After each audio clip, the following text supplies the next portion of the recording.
Your show will go live in 5 seconds. 4, 3, 2, 1. Blog Talk Radio.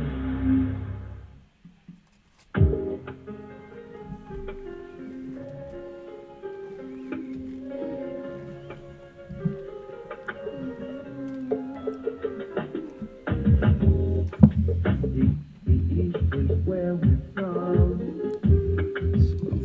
the 12 tribes of Israel, 721 BC, the Assyrian king, he took us down, we fell, with a great escape we went through the Euphrates. The Lord held the water still, to a land where no mankind dwelt. We went, the 12 tribes of Israel.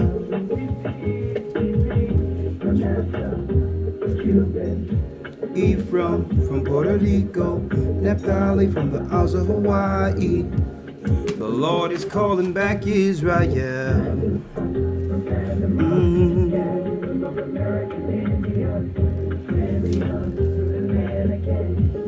Our highest gathering Israel. The Arabs and Africans told us at gunpoint.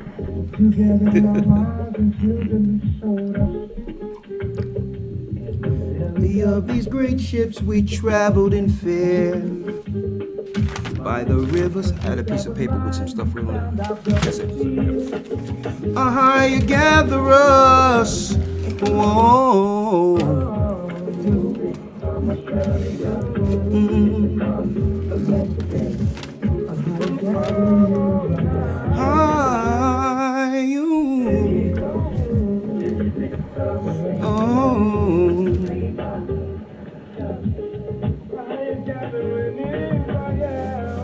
The Most High's gathering Israel.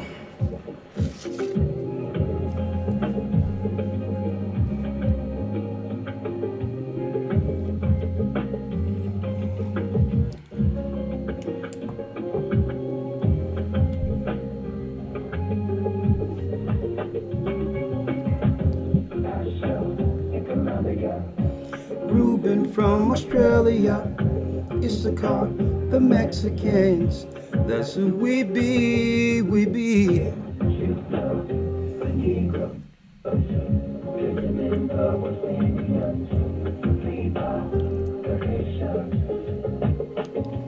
Hey.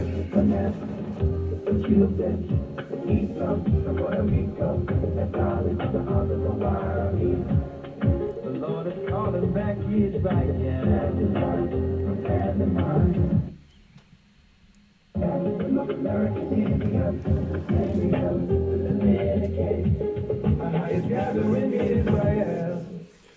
Highest gathering Israel. How you doing, brothers and sisters? This is Elder Rawchaa of the Gathered of Christ Church. I would like to say shalom to my brothers and sisters throughout the four corners of the earth. And we now welcome you to our weekly Wednesday broadcast that usually starts around 6:30, 7 o'clock. We're a little late, but, you know, we're here. It's 7:20 now. We have about 2 hours of discussion. We have Elder Lawya, and we have other elders and brothers on standby if they would like to chime in on this specific topic, okay? Now, everyone and their mama, like Jesse Lee Peterson eloquently states, is talking about R. Kelly. And we thought that we would use this particular talking point to redirect the focus where it should be. Okay, using this specific topic because it's poignant, it's timely, based on some of the things we've been discussing for weeks now concerning sexual deviancy, the LBGT movement, and the fact that there's no help for children who are molested and victimized growing up within our communities. Okay? So we're going to talk about that today, but before I do that, I have some goodies that were given to me by Elder Gabar when we went to speak and protest in New York a few weeks ago with the molestation and the African Bambaataa thing. And hey, that video of the protest will be uploaded real soon on our main page, A Gathering 144. Okay, so hey, get ready to see some intense teachings that came out during that protest. But I'm opening some goodies. He put these in, Gabar and the brethren from I Am Apparel in New York put these goodies in my truck and he said, Elder, you have to show brothers and sisters what's going on at I Am Apparel. And I made sure that I brought these with me. Look at this, with the fringes. Right? Hold that for me, Elder Lawya. I am that I am. Okay? In the gold metallic, in the ancient, as well as it got it in the ancient Hebrew here. Ahaya, Ashar, Ahaya. Okay? Look at this here. Very, very, very fine print, what you would call printing here. No cheap printing. Gold and metallic. As you can see, it shines like our royalty, right? IamApparel.org, right? Oh, you can go to gatheringofchrist.org. These are my goodies. These are mine, right? I'll probably wear this one at the next broadcast with the fringes. For those who want to say fringes, we love fringes. All right. Now, more. I'm opening these for the first time, so I'm seeing these the same time you're seeing them, right? Let's see here. Opening goodies. Purim is coming up, so I'm getting an early Purim gift here. Oh, look at this here. Yes, yes. And he shall lift up an ensign for the nations, and shall assemble the scattered of Israel, and the captivity of Judah he shall gather together from the four winds of the earth. Showing Judah and Israel coming back together, no more a divided nation like we were after 721 BC. That the Most High is gathering the 12 tribes all together again. Not just dealing with prophecy from a quote-unquote Black American perspective. Mm-hmm. Israel is scattered throughout the four corners of the earth, and our people here in America have actually thwarted, or what you would call, made an error in prophecy, making believe that all the prophecies only surround 5% of the earth in population. They made error in prophecy, making all prophecy link back to slave ships. Error. The Most High is gathering us all back. It's not just a Black American doctrine, okay, of understanding. And I'm glad he made this shirt to say we are united with all 12 tribes, not just Black Americans, right? Boy, goodies. I have one more, and then I'm jumping right in. Don't worry about it. And do me a favor, hit the like button out there so that other people can come in immediately for me, please. Goodies. One more. And I think you had this one on the other day, Elder Lawya. Mm-hmm. IamApparel.org, right? Look at this. Princes of the power, Yasha Allah, the 12 tribes of Israel.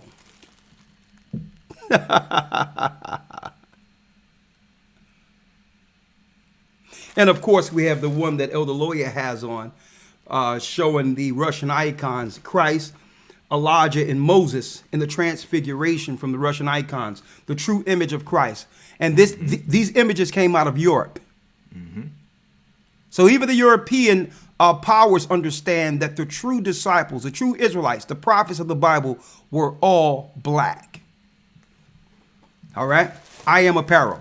Or go to gatheringofchrist.org to actually order these, okay? Now, gatheringofchrist.org and hit on the tab I Am Apparel. Fringes, everything, you can get it. We have, not only that, we have apparel for men as well as women. and children. Okay. Another thing I wanted to announce is that, of course, we have the Academy. The Academy was last Sunday. It was just this Sunday. It was one of the lessons. I'm gonna tell you, Abraham have never been broken down like it was this Sunday, showing paralleling Christ's life through Abraham.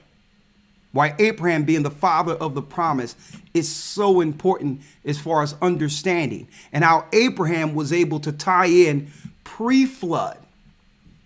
Don't forget, he was taught by Melchizedek, who had the understanding of what happened pre-flood.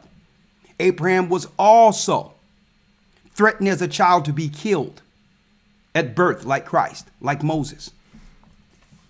And how Abraham's life, including him having a son, actually foreshadowed the coming of our Lord and Savior.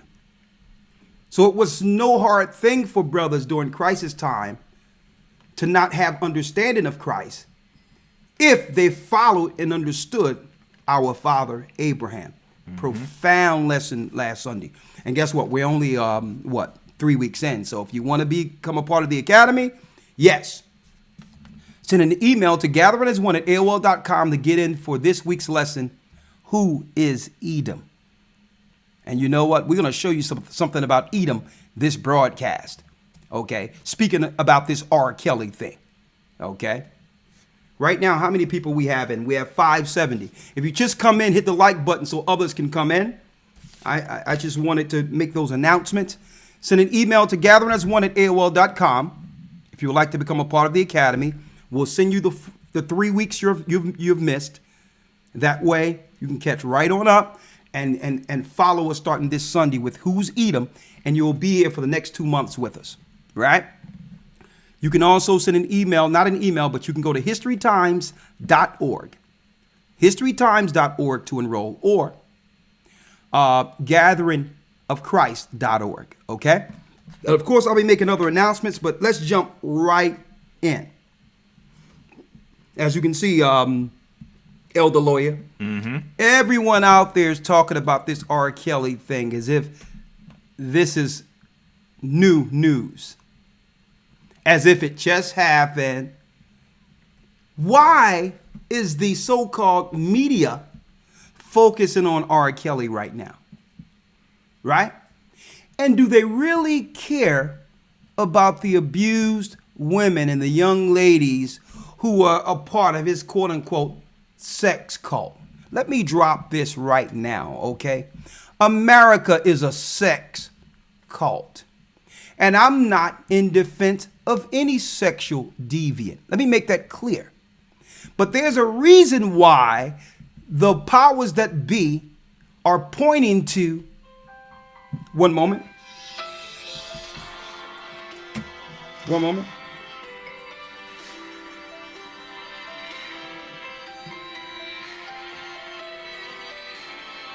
Let me turn this thing off. There's a reason why this society is pointing to R. Kelly at this time as the face of quote unquote sexual abuse, sexual deviancy. And guess who? Look who they're using. They're using artists that are signed by companies. We're going to talk about them in a moment too. They're using quote unquote victims who were victimized by this crazy predator that was always hanging out around children in schoolyards and all these things. Oh my goodness. We're surprised. We're so perplexed because these things seldom happen within our community. They seldom happen. R. Kelly is just an anomaly when it comes to sexual deviancy and all that. But brothers and sisters, if you've ever listened in on this R. Kelly thing, you need to listen to this evening. We're going to resolve everything for you. We're going to use this R. Kelly story to actually pull the curtain and shine a light after pulling the curtain on the puppet masters. Who created R. Kelly?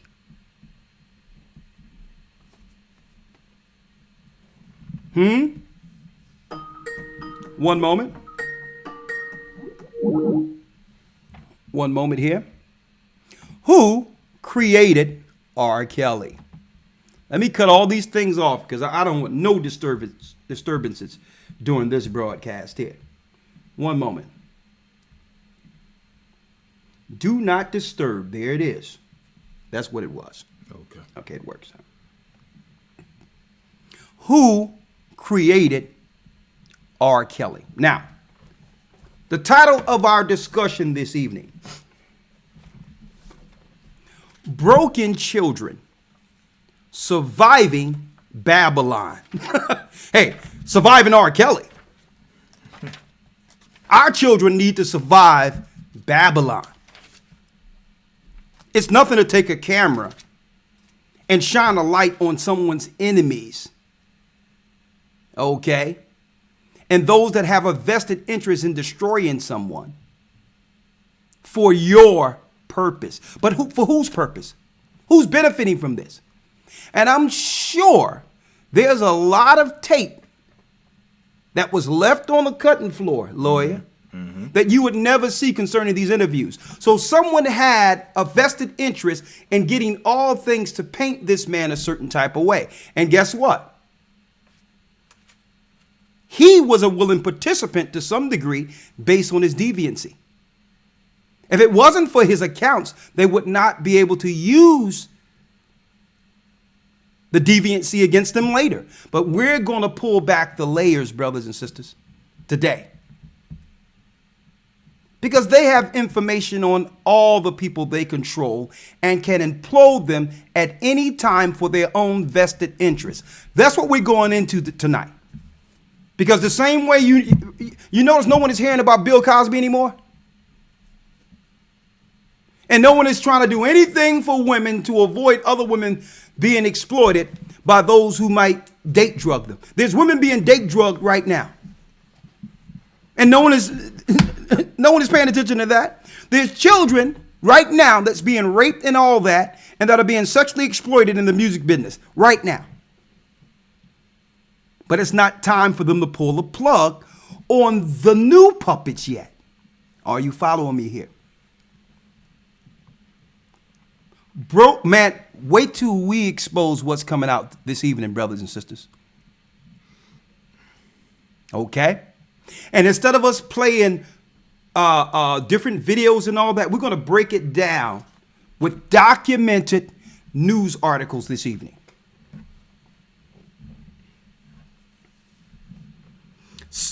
Broken children is the topic of this discussion, surviving Babylon.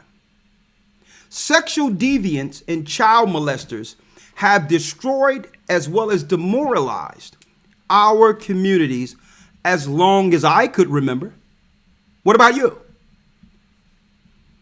Now, these children grow up, okay, broken, mad at the world, filled with a spirit that could only hurt others, right? Especially if that child grows into an adult without getting the proper help that would have he or she overcome the abuse, right? But here's the disturbing truth about this. The evil and wicked within this world actually benefits from the broken and abused, and these that benefit are seldom exposed for this. Right? Who actually benefits from the likes of R. Kelly? Child stars. Who benefit from child stars and all that? These broken child stars and the likes of R. Kelly. Now, tonight, the Gathering of Christ Church, the same people who marched on Africa Bambaataa and got that thing shut down, okay? Everyone was talking. We were the ones that went down there and dealt with it. Okay? Let's now expose the devil behind the scenes. That's behind these Lifetime documentaries and all these things. Let's expose this evening the machine that made R. Kelly. And check it out. And I know some of you atheists and those who don't believe in the Bible, I understand, based on the buffoonery and evil that's going on with these churches. If I didn't read the Bible and thought that the Bible is teaching the garbage I'm actually witnessing, I probably wouldn't have believed in it either. But guess what? The Bible exposes this evil. Okay? What we see with children, let me make it. Now, listen to what I'm saying. Let's expose the devil behind the scenes that made R. Kelly. Because let me make it clear, folks. Make it clear. R. Kelly was an abused child without help first. You have to realize that. No one is talking about this. Everyone else is absolved. The parents who was around him and allowed him to get abused, they are absolved. The system and the community of abuse and drug dealing and all this killing and all that creates these people in our community, they're totally absolved. Those that surrounded him and understood he was broken and never gave him help are absolved. And now that person who have never received help, still in that child state of mind, only recourse is to what? Eventually do what? You know what happens. No one helped me when I was a child. Everyone exploited my talent. No one understands me. I've always lived like this. I just can't live no more like this. And you know what? The devil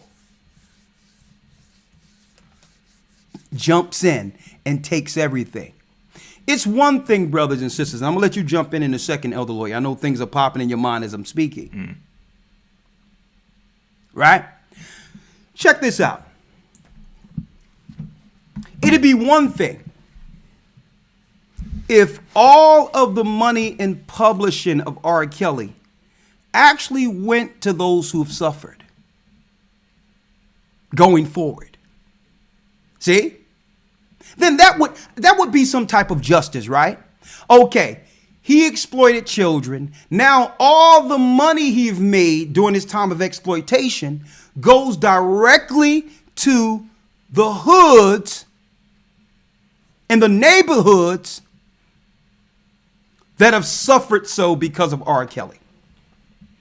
All of his money now goes towards the neighborhood and the people within the neighborhood. That means the record companies get nothing, the publishers get nothing, the business managers don't get anything. Okay? The accountants receive nothing. We're going to resolve this because the Bible points out the devil who continually does this and uses people to do so. The Bible points it out. The Bible points out the Molochian sacrifice, how these children never get help because they're a sacrifice for this system. They're used, abused, and thrown out, and everything is taken from them, not to help their own families. But there's some people, let me tell you, I looked up R. Kelly's net worth, Elder Lawya, today. Right? Did I tell you what the net worth was already, Elder Lawya? Yes, sir. Yes, sir. I'm going to ask you all, don't Google it, because R. Kelly, right? R. Kelly, brothers and sisters, at one point in his career, for one album, sold 40 million albums. I bought one of the albums when I was coming up, and I think they was $15 to $20. 20 times 40 million is how much? Keep on counting, keep on counting. You don't even have to do the math. But guess how much R. Kelly is worth right now? Look at your screens, folks. I want you to take a gander at your screen. Look at this. R. Kelly is worth $1 million net.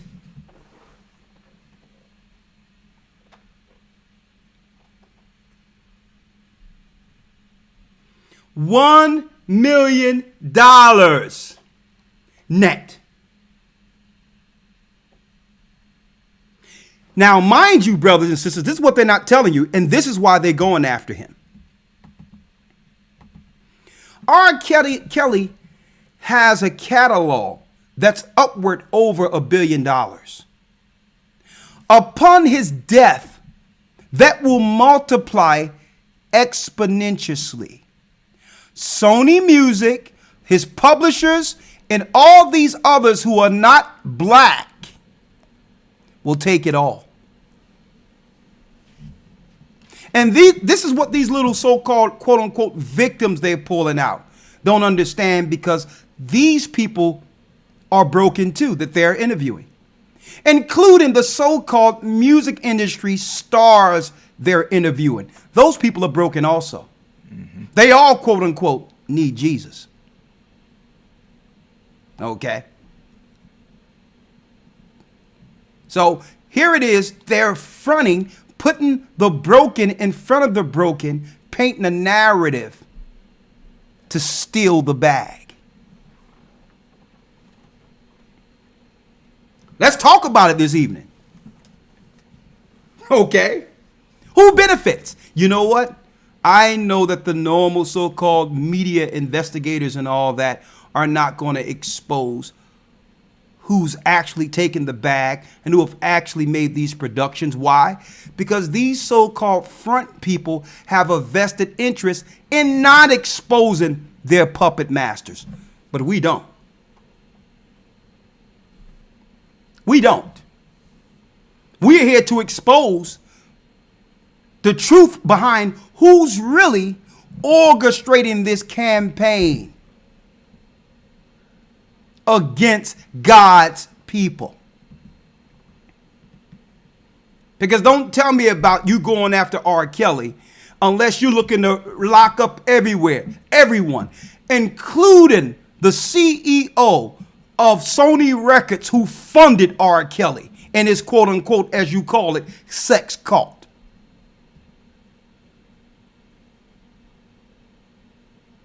His business managers, all the people that last year all of a sudden stepped back and said that they're no longer representing him. What exactly did they know was coming down the pipeline? Mm-hmm. Oh, now you're going to absolve yourself when you were there inviting the little girls and giving the little girls and this little broken young man as a young artist access to all these children. And you knew what was going on in those hotels because you booked the hotels. R. Kelly didn't book those hotels you was bringing those young girls in. Okay? The road managers, the publicists, all these so-called white people who was enabling this young man when you should have been saying what? We're not here to exploit you. We know your story. We know you're broken. We know you were abused. We're going to get you some help first. We're going to keep you away from your temptation, and we're going to educate you. We're going to send you to school. Mm-hmm. You just made us over $200 million. We're going to send you to school, keep you away from what destroys you, and have you articulate to the point where you can actually control your own finances. That's a joke in itself, right? But they need him broken. Mm-hmm. Because that broken child, whatever that brokenness is that they can use to blackmail, become the shackles that puts us back in chains. Mm-hmm. They need you to sin against God. And they're sitting there taking all the takes. They're making sure they're building a dossier to destroy you. And there's enough people who would like what you have that they can use later to say, I need you, John Legend, to testify publicly against your brother. When John Legend won't get up and talk about all the raping that's going on in the Jewish Hasidic communities. He know what's going on there. I'll find all the least talented who have an axe to grind because they'll never achieve what he achieves, because as one is gifted, you automatically, believe it or not, create enemies. You have others who would like what you have. You think the powers that be don't understand that? So they went and got all the people who are not as talented as R. Kelly to speak against him. Made sure they were black. You can't see this? And don't tell me I don't want to hear no crap, because these same people existed while R. Kelly was at his prime and said nothing. Okay? We're going to call a spade a spade. They existed. All these same people that are talking now knew what was going on and said nothing.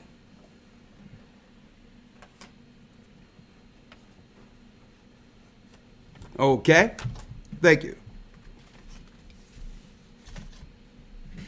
We want to talk about that. All these people. Right? Now, this is another thing I'm going to pull out here. Right? Let's go down the line. First off, let's talk about the machine that gave R. Kelly access to Aaliyah. Now, if there's things that I form an opinion on, I'll say allegedly, right? But let's talk to what we know is fact or public record. There's a marriage certificate of R. Kelly married to Aaliyah. At that age, she claimed to be 18 on the marriage certificate, but at this time she was like 15 or 16 years old. That's public record. Now, Aaliyah was signed to the music companies too. So how is it the music company complicit in this? And let's not even talk about Aaliyah's parents, right? What's going on in a system in which someone can come and say, you know what? Since the age of consent is okay at the age of 16 in this particular state, I'll allegedly break you off some dollars and pay you each month. You know how big I am. And give me your daughter. Give me your daughter. Let me have your daughter. I'll take care of her. Because, I mean, look at the communities we're living in at. Look how poor it is. I'll take care of her. Now let's just talk about our people real quick, right? How many of our people in the neighborhoods, how bad it is, will say no to that? So if we're going to talk about fixing things, we have to fix that first. A community that would give up their children because things are so bad. The money shouldn't go to the Jewish powers that control industry. They don't need the money. R. Kelly's publishing shouldn't go to that if you're looking to steal it, because that's really what it's about.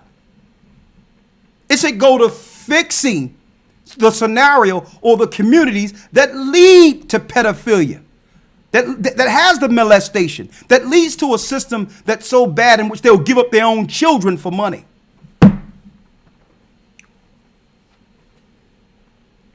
Right? Let me put it up on here real quick. There it is.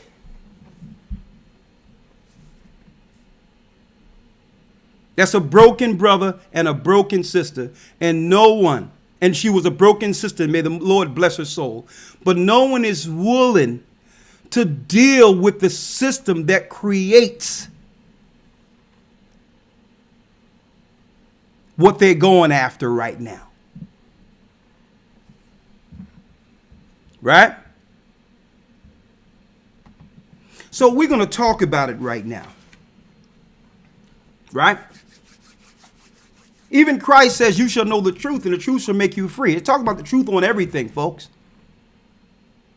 The core point of the sin that have us in bonds. The systematic sin that this system exploits and benefits from. Let me put it out there for those who've just come in real quick. We had 1,000. Everyone hit the like because everyone need to hear what we're about to talk about right now.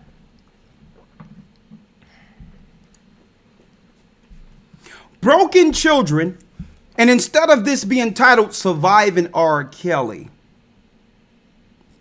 broken children survive in Babylon. Sexual deviants and child molesters have destroyed and demoralized our communities as long as we could remember.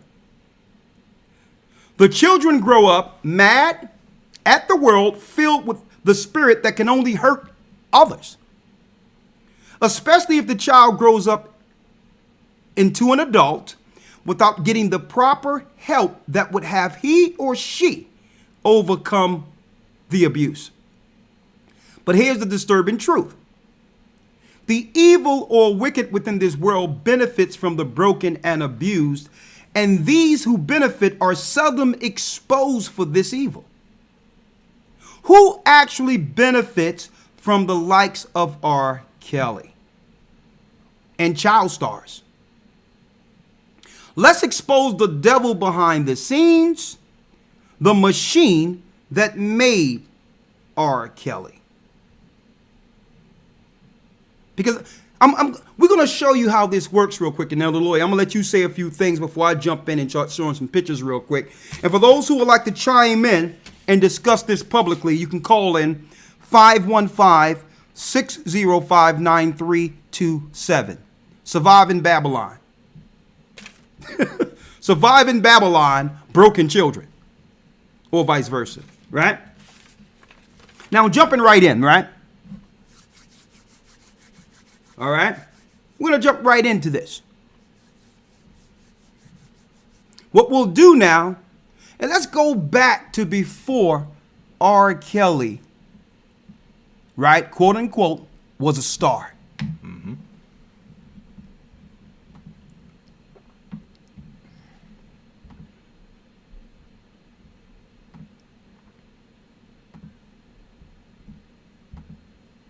One moment.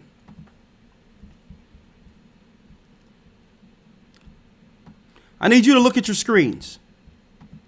This is public record we're showing you here.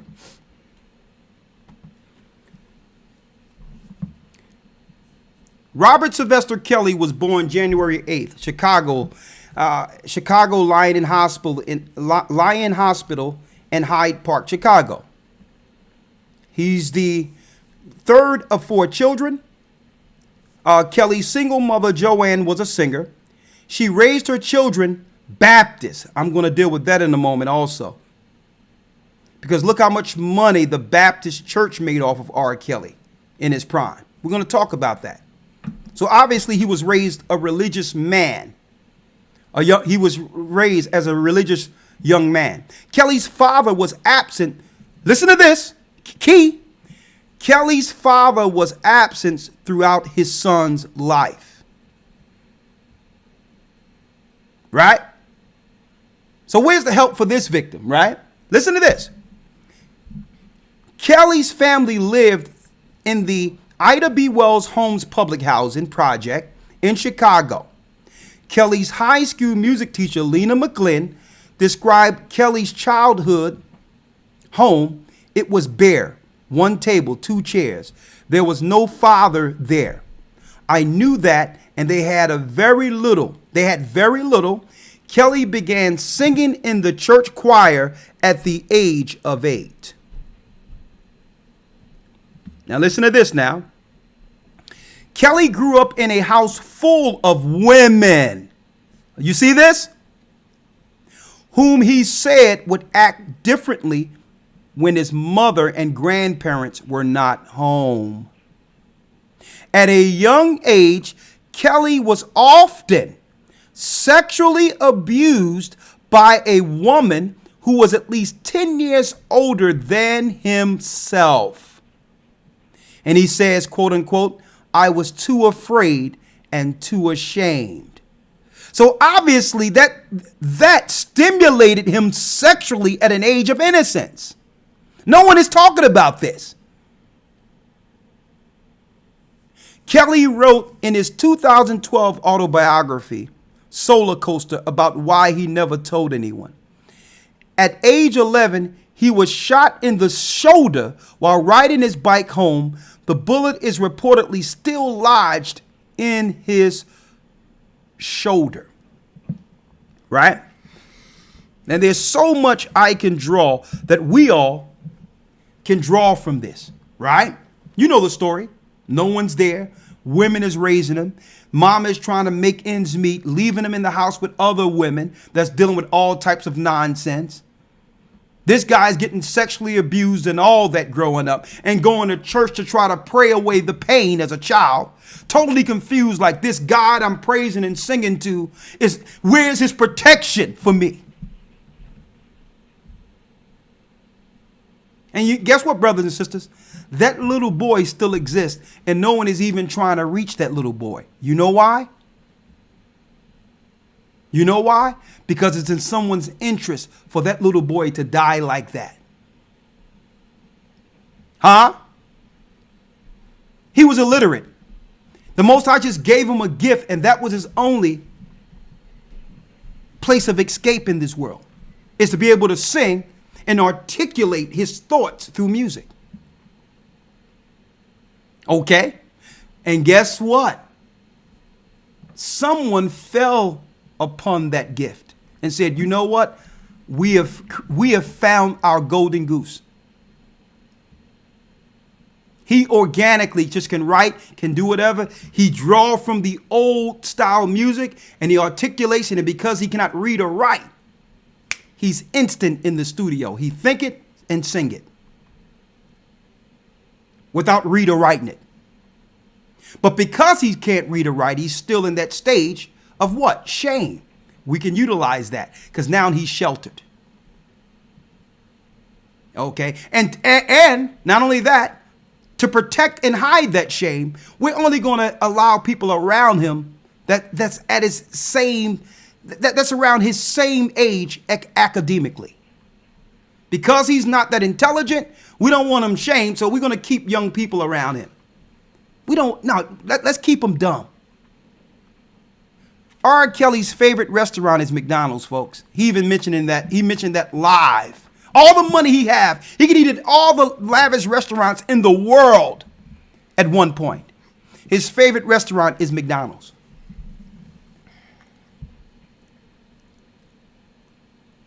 Right? Who's benefiting from this victim? Because yes, all the people he's victimized are victims too. But he was victimized first. And no one is talking about that. Now there's we're like I told you earlier, folks, we're about to pull the curtain behind and show you everyone they're not showing you who's actually benefiting from the downfall, not only of R. Kelly, but the black entertainment and athletic field in general. If there's a basketball star that they can utilize, he can do all the dirt he wants as long as he's doing what? He's developing a financial portfolio that can be stolen at the end of his life. They'll let you freak. They'll let you molest. They'll let you even kill, folks. As long as they can use you while propping up your portfolio to take it at the end of your life, and no one is actually talking about this. We're going to show you who's really benefiting.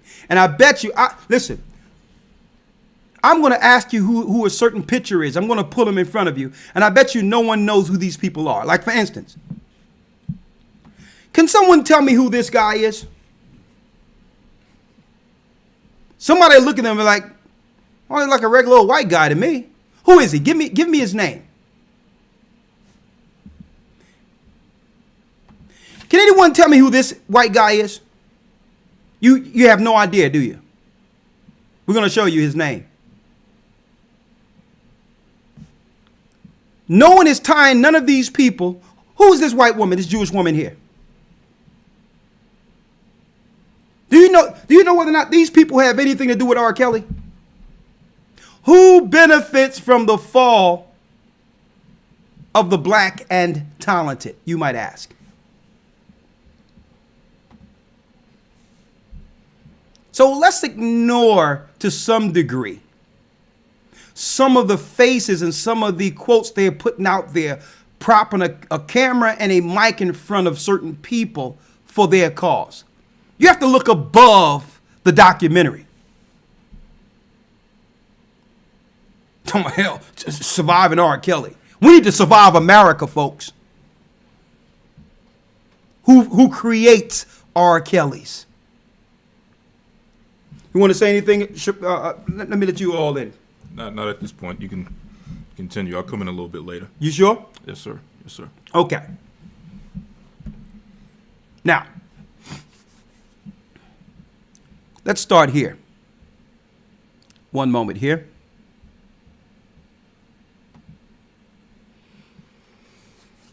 This is someone who, was quote unquote victimized and now have her opportunity before the cameras to shine. No one knew who this woman was, but she was a quote unquote victim of R. Kelly's sex cult, right? Now listen to what this young lady stated. One moment. Let me get it here. Her name on the documentary is Lisa Van Allen. Lisa Van Allen. Now, for some reason, she was found and now is being paid as a front person for this destroying of R. Kelly. Now, just say hypothetically she's the victim he claims he is. Okay. Okay. Let's just say everything she's saying is correct. All right. Why are they parading our people around like this at this point? When he's been doing this at the time she claimed she was victimized years ago. Okay? And no one said anything. All right? Check that out. Now, at one point, R. Kelly was protected from this testimony that she's making now by the same people who are now giving her a platform. That's the piece we're speaking about. But listen to this and check out the music in the background. It helps in this destruction against vulnerable, exploited black boys.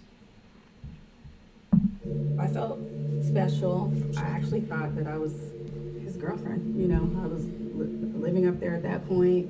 We were together all the time. You know, I had no reason to question that we weren't. Life in the studio was kind of boring for the most part. You really couldn't have much interaction other than, I couldn't have much interaction with anyone other than Robert. At that time, I didn't know what a runner was.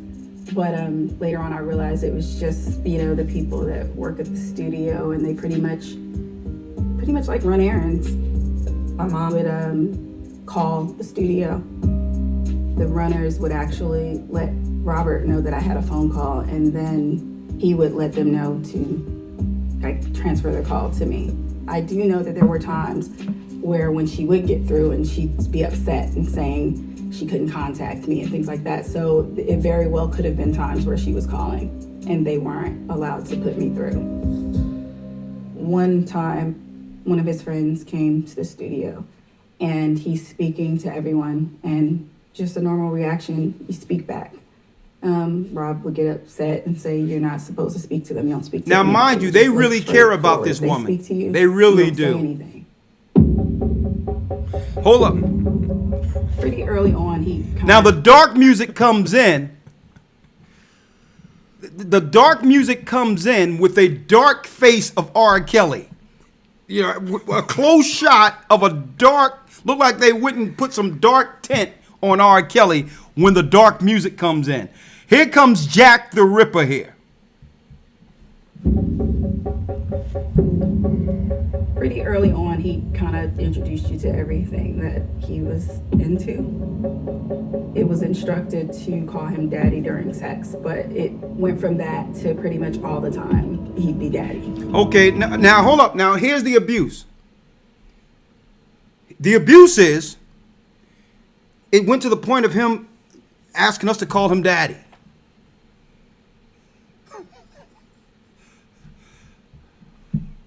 The first time Robert had me do sexual acts with him and another female, he actually told me it was going to be his first time and he wanted to do it with me. He would say things like, well, you know, if you love me, you won't try to change me. You know, if you love me, you'll accept me how I am. You know, if you love me, you'll do these things for me. Now, mind you, this conversation goes on regularly within our communities on a regular basis. Same conversation, same acts. At this time, she was over 18. Right? But it's just that the fact remains, she said that when she was younger, she was introduced into the cult, and because of her being in this young mind, she couldn't escape what was going on. What people was ignoring was the alleged money that was being sent to the parents by this so-called camp of runners that's not spoke about in this documentary. Where the parents receiving money. I'm going to show you how broken and evil this whole system is. Because my question is, where's your family? Where was the conversation about being a sex cult then?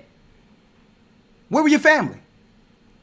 Even if you didn't have the emotional fortitude or the strength to say anything, if you had a loving father and mother or family, they could have said something, right?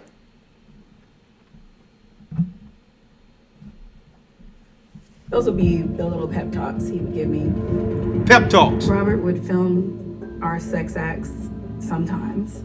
He would never ask me if it was okay to be filmed, but he never hid the camera or anything like that.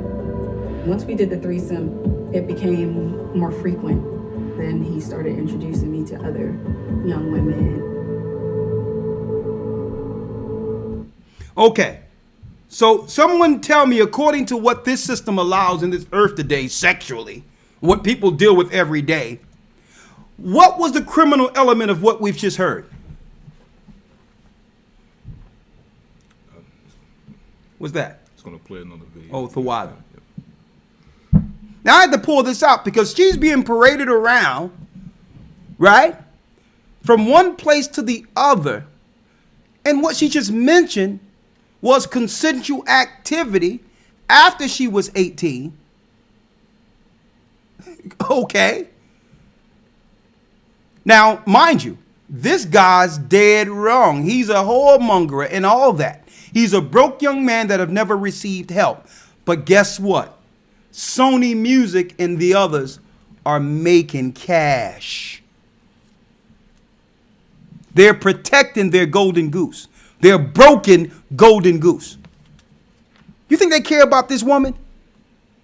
She's just being used too.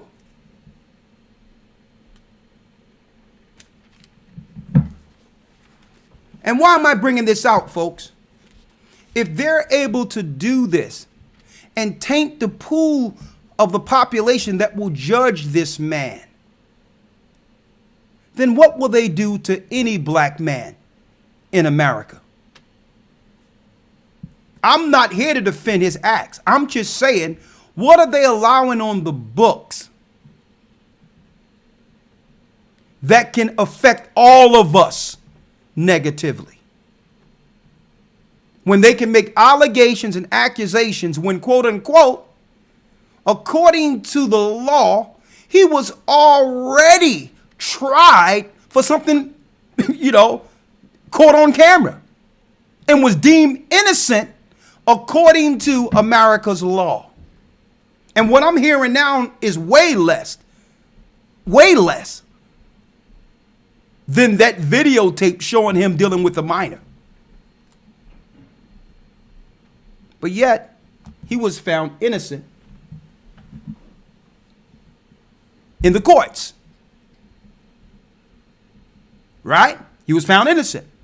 So now they can say anything they want, go to your enemies, public demonize you and smear against you, and take you down in the court of public opinion, and eventually call you guilty.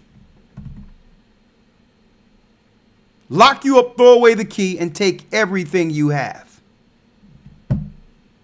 Mind you, Elder Lawyer, before you go now, the same time you were talking, I'm speaking of our people now. Oh, R. Kelly, he need to be dealt with and all this old crap here. Same time you're looking at this garbage surviving R. Kelly, what did they do? They slipped Kevin Spacey right up under your nose. Kevin Spacey is on trial. They claim for groping an adult when really the real charges were years of abuse on young boys, turning them into homosexuals. Now R. Kelly, or black people, have become the face that covers who? The real stories. The face of molestation isn't Kevin Spacey on the same day you're looking at what? Surviving R. Kelly. The same way. With the Me Too movement, at the same time Weinstein, a Jewish pervert, was raping everything walking, the same time that was on the news, they began to slip in, quote unquote, Bill Cosby. And then Bill Cosby became the face of abuse and molestation. Do you see a pattern here, folks?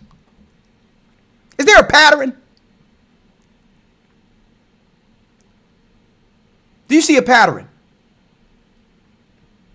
Kevin Spacey is going right under the radar, and everyone is pointing to R. Kelly. Something 10, 20 years ago. Why? Because it's time to pay the quote unquote piper. It's time for the machine to take his publishing. They don't care about black people, black boys being molested. They don't care about anyone that's testifying and shaping public opinion. They could care less. It's time to take the money. They didn't care how many children Michael Jackson was around until it was time to take the money. They didn't care about the exploits of what was going on with Prince and all that stuff was going on with him until it's time to take the money. Why? Because our people are growing into an age in which we're looking to actually produce and have our children benefit from the products we produce. That's the time we're growing into now. That's why everyone is against Dame Dash. We're in a time in which we're saying no longer will these Jewish people send their great-grandchildren to school on our talent, on our finances. And they know we are becoming hip to the game. That's what's going on. They say, well, since we just can't have them die broke with nothing, like Louis Armstrong, like Sam Cooke, and like Otis Redding, and like all the people, we didn't have to. Back then, they didn't have to demonize us. Why? Because back then, the Jewish powers owned all of our rights in publishing. There was no need to demonize us back then. Okay? They would make sure that that product was seen before the world as what? Pure, innocent. You only seen the talent without the dark side because they owned everything, folks. But now we're dealing with what I coin a virtual regenification. They're doing what they're doing in the neighborhoods on the music side now. They push the drugs, they push the whoremongering, they push everything, the dirt and filth in our communities to do what? To lower the value within the community and come in and buy the community up pennies on the dollar. And then after they wipe it clean, they rebrand it something else, and now we can't afford it. The same houses are worth 20, 30 times the amount it was before being devalued. They're doing the same thing in the music industry now. They'll drag you through the mud, lower your value to you worth nothing, and then after they kill you off or you die, they're going to rebrand that and sell it all over the world as pure product repackaged. And then you're going to see little white kids and others singing, I Believe I Can Fly, and all that. And guess what? That publishing will not go to one of these so-called victims that's in Surviving R. Kelly right now.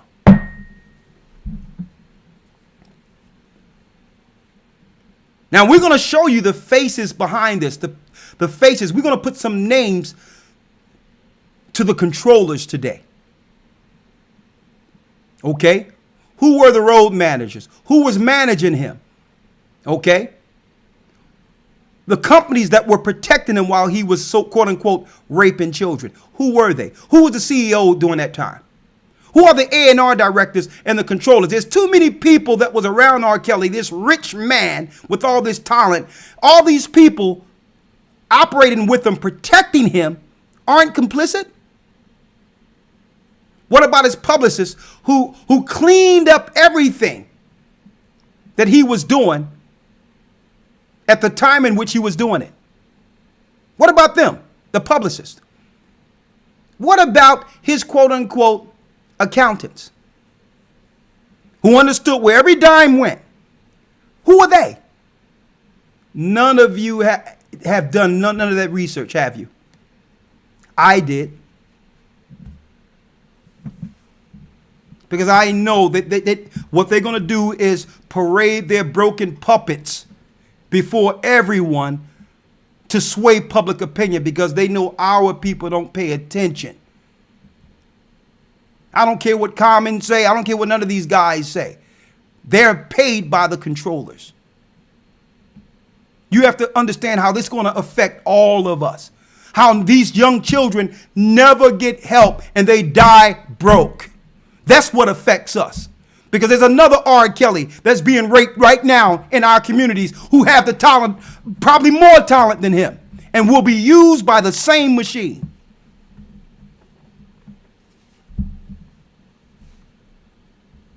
Right? Go ahead, Elder Lawyer. Yes, sir. Yes, Getting sir. worked Absolutely. up in here. Absolutely. Before we get into it in brief, I'll try to be as brief as possible. Yeah. And actually watching it, and I only decided to watch maybe about 2.5 episodes, because everywhere you went, people were talking about this documentary. Yeah. And as we were mentioning earlier, as we spoke briefly, one thing that I noticed about, from what I saw with the documentary, from everyone that was involved with R. Kelly personally, to those who are even the quote unquote the victims of R. Kelly, it seemed like everyone was trying to provide excuses and absolve themselves as to why they allowed this guy to continue in his sickness. Like, for example, there's quite a few testimonies, even going back before he was famous, of people coming forward and saying that he would hang around high schools and he would hang around the McDonald's. This is before he was famous. Yeah. That he was doing these things. And, you were waiting for the person who came forward and said, well, R. Kelly, what are you doing? What are you doing hanging with these young women? What are you doing with these young women? You were waiting for someone to come and correct him. And every person that came forward with a testimony was only stated, or the only thing they said was, well, I just said to myself, that's strange. That's the only thing you said? Okay, but let me make it clear. And I want to say something on that, Elder Lawyer. That's not strange. Every hood school, high school, have some guy that used to go to the school, 19, 20, 21, still hanging around, hitting on young girls. That's not strange. Right. That's not strange. We see this every day in the hood, don't we? And we're not excusing it, but I know people, you know, that go hang out in front of the schools when it's being let out. Who's 18 and 19 and 20 years old in the hood. That's what they do in the hood. So that piece need to be fixed, right? Right. But to your point. I think that's the overall point. The overall point is that something must be changed within the thinking of the community where these things have become normal. And going back to the young woman you were just speaking about, one of her testimonies on the documentary, she was mentioning that she was actually involved in, as she mentioned, in the acts. And the young girl that they stated was in the video that came out that he was prosecuted for, or went to trial for, she said she was actually involved with him and this young girl.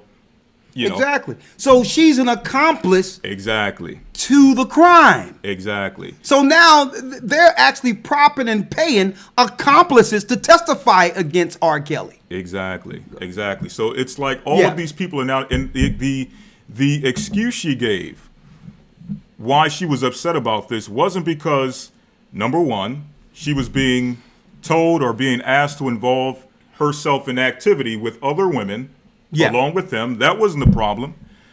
It wasn't that the girl was underage, because she said her issue was that she thought the girl was 16, but really she was 14 at the time. So that was her problem. So she agreed with dealing with a minor too. Exactly. So I want to read just 2 scriptures on this point, because this is the reality for everyone that was involved and is still involved in this situation. Yeah. The book of Deuteronomy chapter 16 verse 19 says, Thou shalt not wrest judgment, thou shalt not respect persons, neither take a gift. And that's what the majority of people did. A bribe. Exactly. Even the women were underage, right? And we understand that young women and young men are impressionable. Sometimes make very stupid decisions, right? But nonetheless, from a majority of these testimonies with the young women, they said, well, listen, I knew that it was wrong to deal with him because he was an older man. Yeah. I knew that it was wrong to do this type of act with him. Yeah. But I thought that this was my opportunity to become a star. I thought that this was my opportunity for a big break, so I went along with it. And that's being ignored. No one is excusing anyone's acts. But are we working towards making sure these things never happen again? Is that the true objective? Huh? Is that the true objective? Come on. So it says, thou shalt not wrest judgment, meaning you shall not allow judgment to sit like they did with R. Kelly. He should have been judged a long time ago for his activity. And not just him. The women that were around him, raising him, raping him.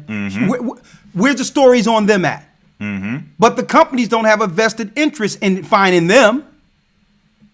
The people that made him and sensationalized him and all that and cultivated a predator, a molester, because why?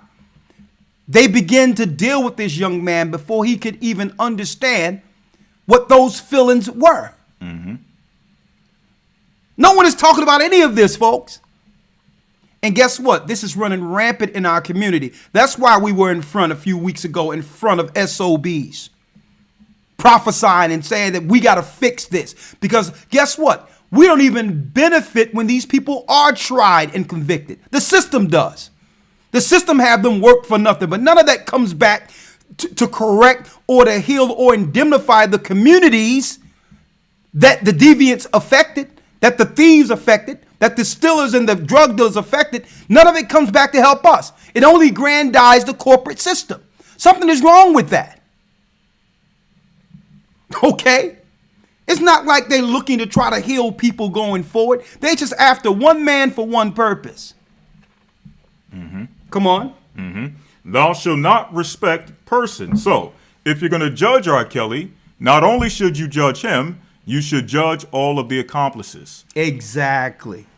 Reading on, it says here, neither take a gift, meaning take a bribe, hush money, for a gift doeth blind the eyes of the wise. And that's what happened. People took hush money, people took bribes, and because of it, their judgment was blind. They allowed the sickness to continue. Go on. And pervert the words of the righteous. One more scripture here, going to the book of 1 Timothy chapter 6, verse 8.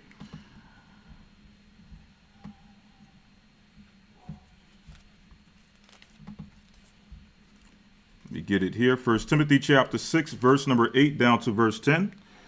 In having food, raiment, it says, having food and raiment, let us therewith be content.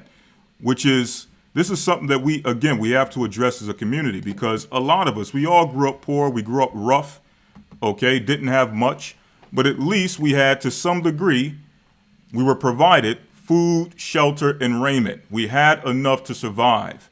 But we've been taught this idea that's been promoted through the same music industry that supported and used R. Kelly, that's using other young talent from our community to destroy themselves. We've been taught this idea of cash rules everything around me. And if I don't have the cash, if I don't have the dollar bill, then I'm worthless. So now people do things out of character in order to gain finances, in order to gain money. They'll sell themselves, sell their souls. Okay? So we have to become content with what the Most High blessed us with. Okay? Verse number 9, but they that be rich fall into temptation and a snare, and into many foolish, hurtful lusts, which drown men in destruction and perdition. So R. Kelly had a problem before he was rich, or before he had money, but the money only increased the sickness. Exactly. Verse number 10 says, for the love of money is the root of all evil, which while some coveted after, they erred from the faith and pierced themselves through with many sorrows. And I'm going to leave it there. Exactly, because you have to realize this, and they understood this. The powers that be who gave them the money. The more money, the more mischief. Mm-hmm. If they cared about this young man, they would have solved some of these issues and helped them with these issues. Mm-hmm. Brothers and sisters, before giving them the money. But that doesn't benefit the system who creates these environments they exploit. I can go on and on and on and on. I can go back to the Jacksons as kids and them paying the Jacksons' father, allowing these children to have access to all this evil and wickedness in the world. That's back then. But I can even go into our present time. How you see Young Money and Cash Money and all them. How there's stories of when Lil Wayne was growing up, what he had to do under Birdman. No one is talking about none of this. But you think the powers that be, you think they haven't developed a dossier of evil on these same artists and CEOs, or what you would call corporate producers that they are controlling? You think that's why they allow these guys to just go out and just be wild with cars, women, swimming pools, and cocaine and drugs and all? You think the same powers that went after R. Kelly will not go after them when they can no longer sell records and all that?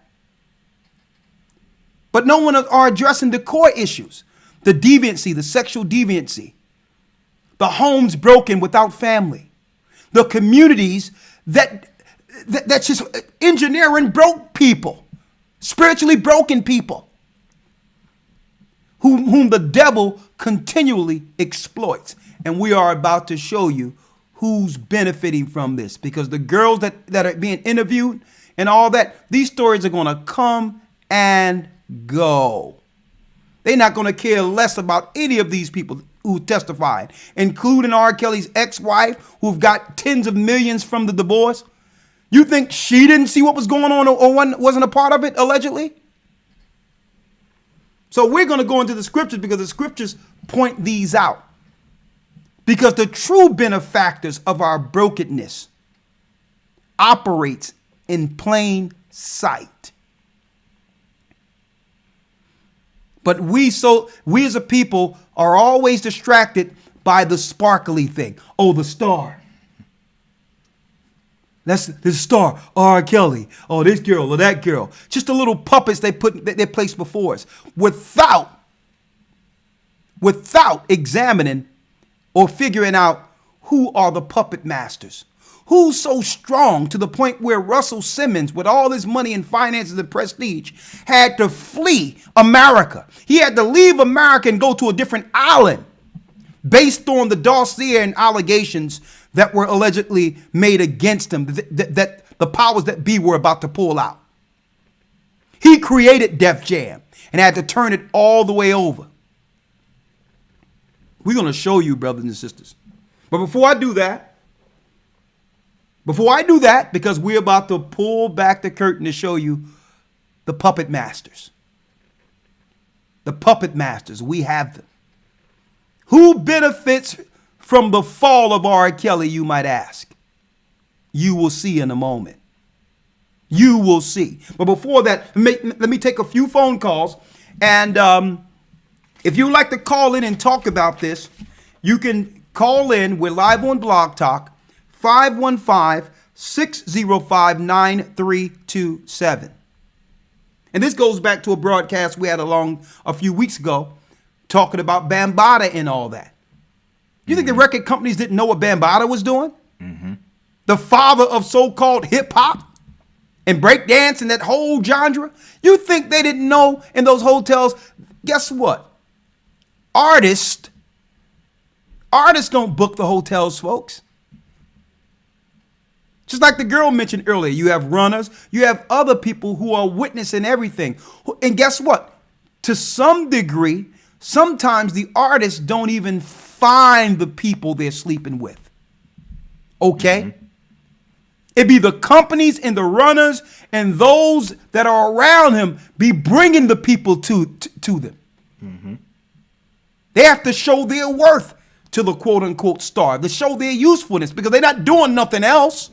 So their usefulness is to find more people to stimulate their so-called star so that he can be useful. Okay, these entourages and all that, these people ain't doing nothing, so they must show themselves worthy.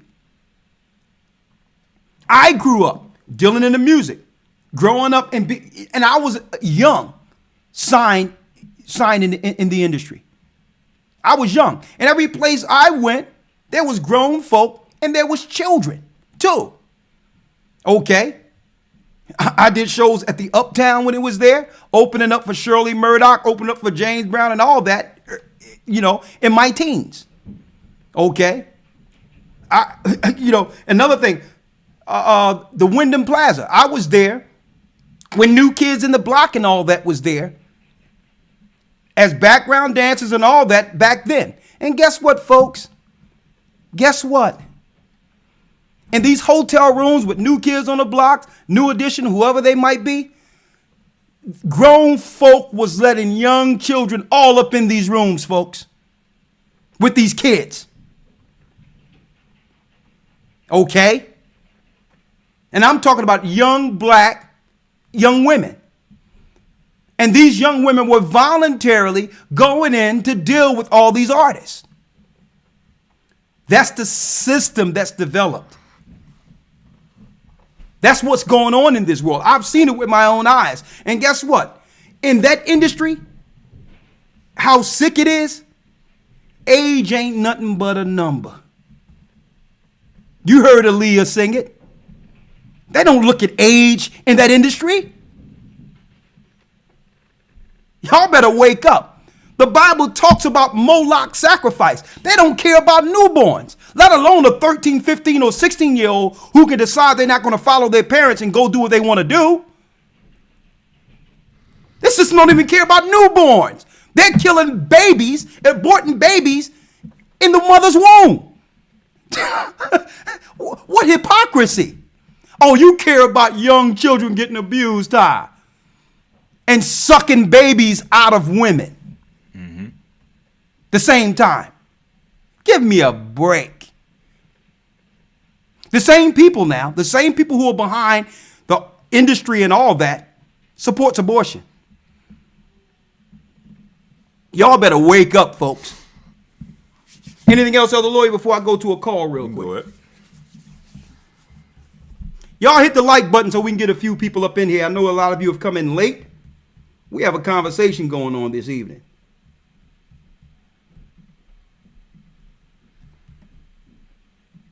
Where is it here?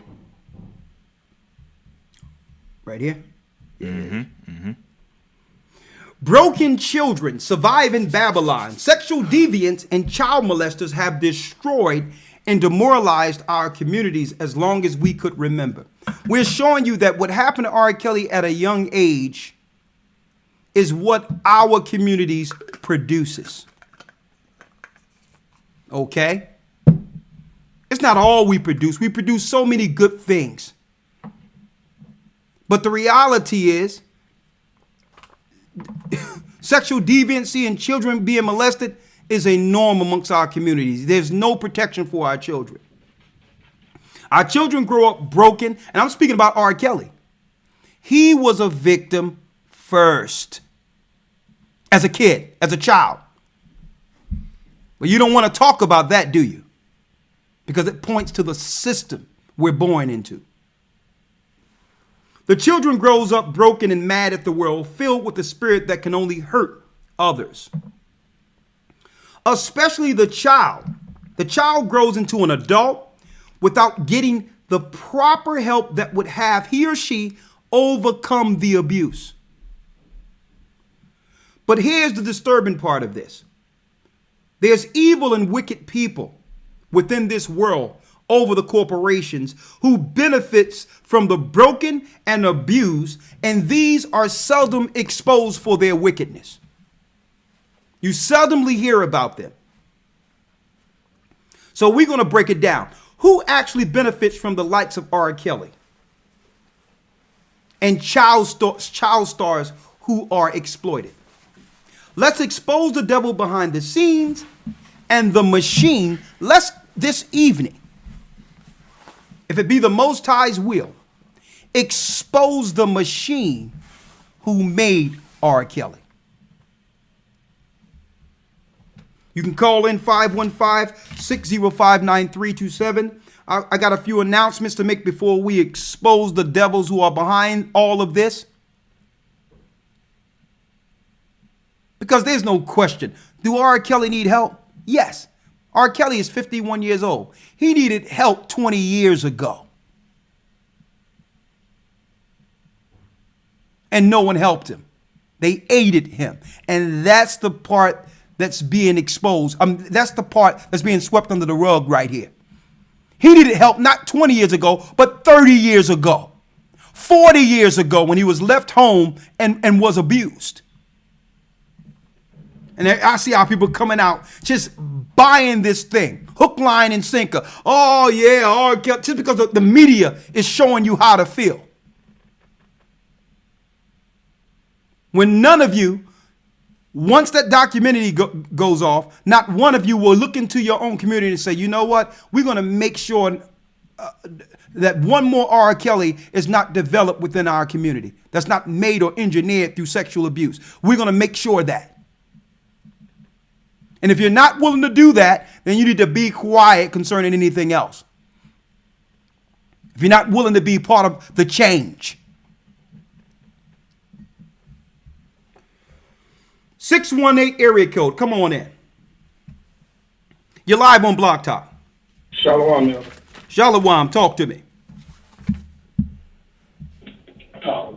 Yeah, I'm just listening in, and because I went off on a few people about this, trying to explain to them the same thing. The wife is in on it, everybody. She said herself, see, now you guys can watch further. It gets deeper. There's actually two families, the McClarys and somebody else, actually prostituted their daughter to R. Kelly. And told everyone, but people not looking at that. They still trying to demonize R. Kelly. Not looking at our people wanting to sell their own children for money, prostituting their daughters. Thank you, brother. I'm going to place you on hold. Go ahead. Go ahead, I'm listening. All right. No, I was just about to say, if you guys go further into the series, it'll infuriate you. It gets really deep. Thank you, brother. I'm going to place you on hold because this brother just mentioned a serious point here. Who's going to pull out and shine a light on the parents who voluntarily gave their children over? Right? There's no camera on them. No one is investigating these parents for allowing their daughters to be used in this manner. Think about that. And you know what that is according to the Bible? Sacrificing your children to Moloch. Giving your children to the devil. Let's read it real quick, Elder Lawya, if you don't mind. Before we read that, I got two scriptures, and then we'll Yes. go to the Moloch ones. Come on. This is Leviticus 29 and 19, or 19 and 29. Come on. Do not prostitute thy daughter. Read it. Now, they should have been reading the Bible in the Baptist church. A lot of these people, so-called holy people, going to church and all that. Someone come and say, you know what, I like your daughter. I know you're struggling. I know you're going through something. I'll tell you what. I got my guy here. He's going to hook you up where once a month he'll bring you a bag. Let me have your daughter. And be like, yo, you make sure you take care of it. Yeah, listen, I'm gonna make sure she have the best of everything, clothes, shoes. And you know, she's not. That's what a lot of these women are saying is that they wasn't trying to escape. They would have more there than anywhere, and then they can tell everyone, I go with R. Kelly, right? Well, the Bible speaks about this, about a parent willingly giving their daughter over for money, like the brother stated. Read it. Do not prostitute thy daughter to cause her to be a whore, lest the land fall to whoredom. What? Because if you do this, the whole community, the whole land fall to whoredom according to the Bible. See? Why does it say the land falls to whoredom? Because we understand it's the women who nurture and teach the children. So if you give up your daughter to be prostituted for money, she's going to believe or rationalize that behavior and teach it to her children. That, well, it's not that bad. I went through it and look how I turned out. I turned out fine. Or we would try to justify it by claiming worse things could have happened. It could have been a worse case. At least he sold me to someone who had something or who could take care of me. But guess what? Everyone out there can testify now because why? The money train has run out. He's about to pay the piper, and the powers that be are taking everything. The money train, the money that was going to the families and all that stuff is cut out now. It's over. As he got older and as he began to no longer be the main cash cow that he once was, eventually you can't pay like you used to. But the Bible tells us about this right here. Because he was going to parents. Not all parents agreed to this agreement, but some did. Read it again out of the Bible. Yes, sir. Do not prostitute thy daughter to cause her to be a whore, lest the land fall to whoredom, and the land become full of wickedness. And the land become full of wickedness. Why? Because the women will begin to teach the next generation of children, it's okay. Okay, it's okay to sell your body and do what you got to do to make it. And anyone speaks against it are haters. If you speak about me getting my money, you are a hater. The Bible said this would happen to us.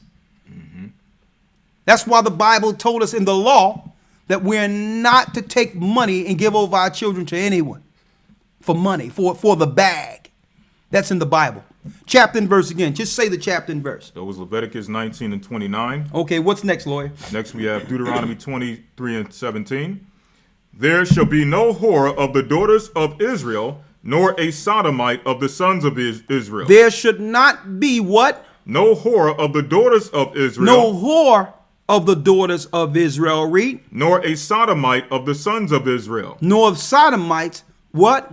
Of the sons of Israel. Of the sons of Israel. Because you have to think about this, brothers and sisters. And this is what I'm looking at when I see those interviews of these broken sisters that are now testifying and saying things publicly against him. They're not even at the point in which they can articulate what happened to them and hide their own shame.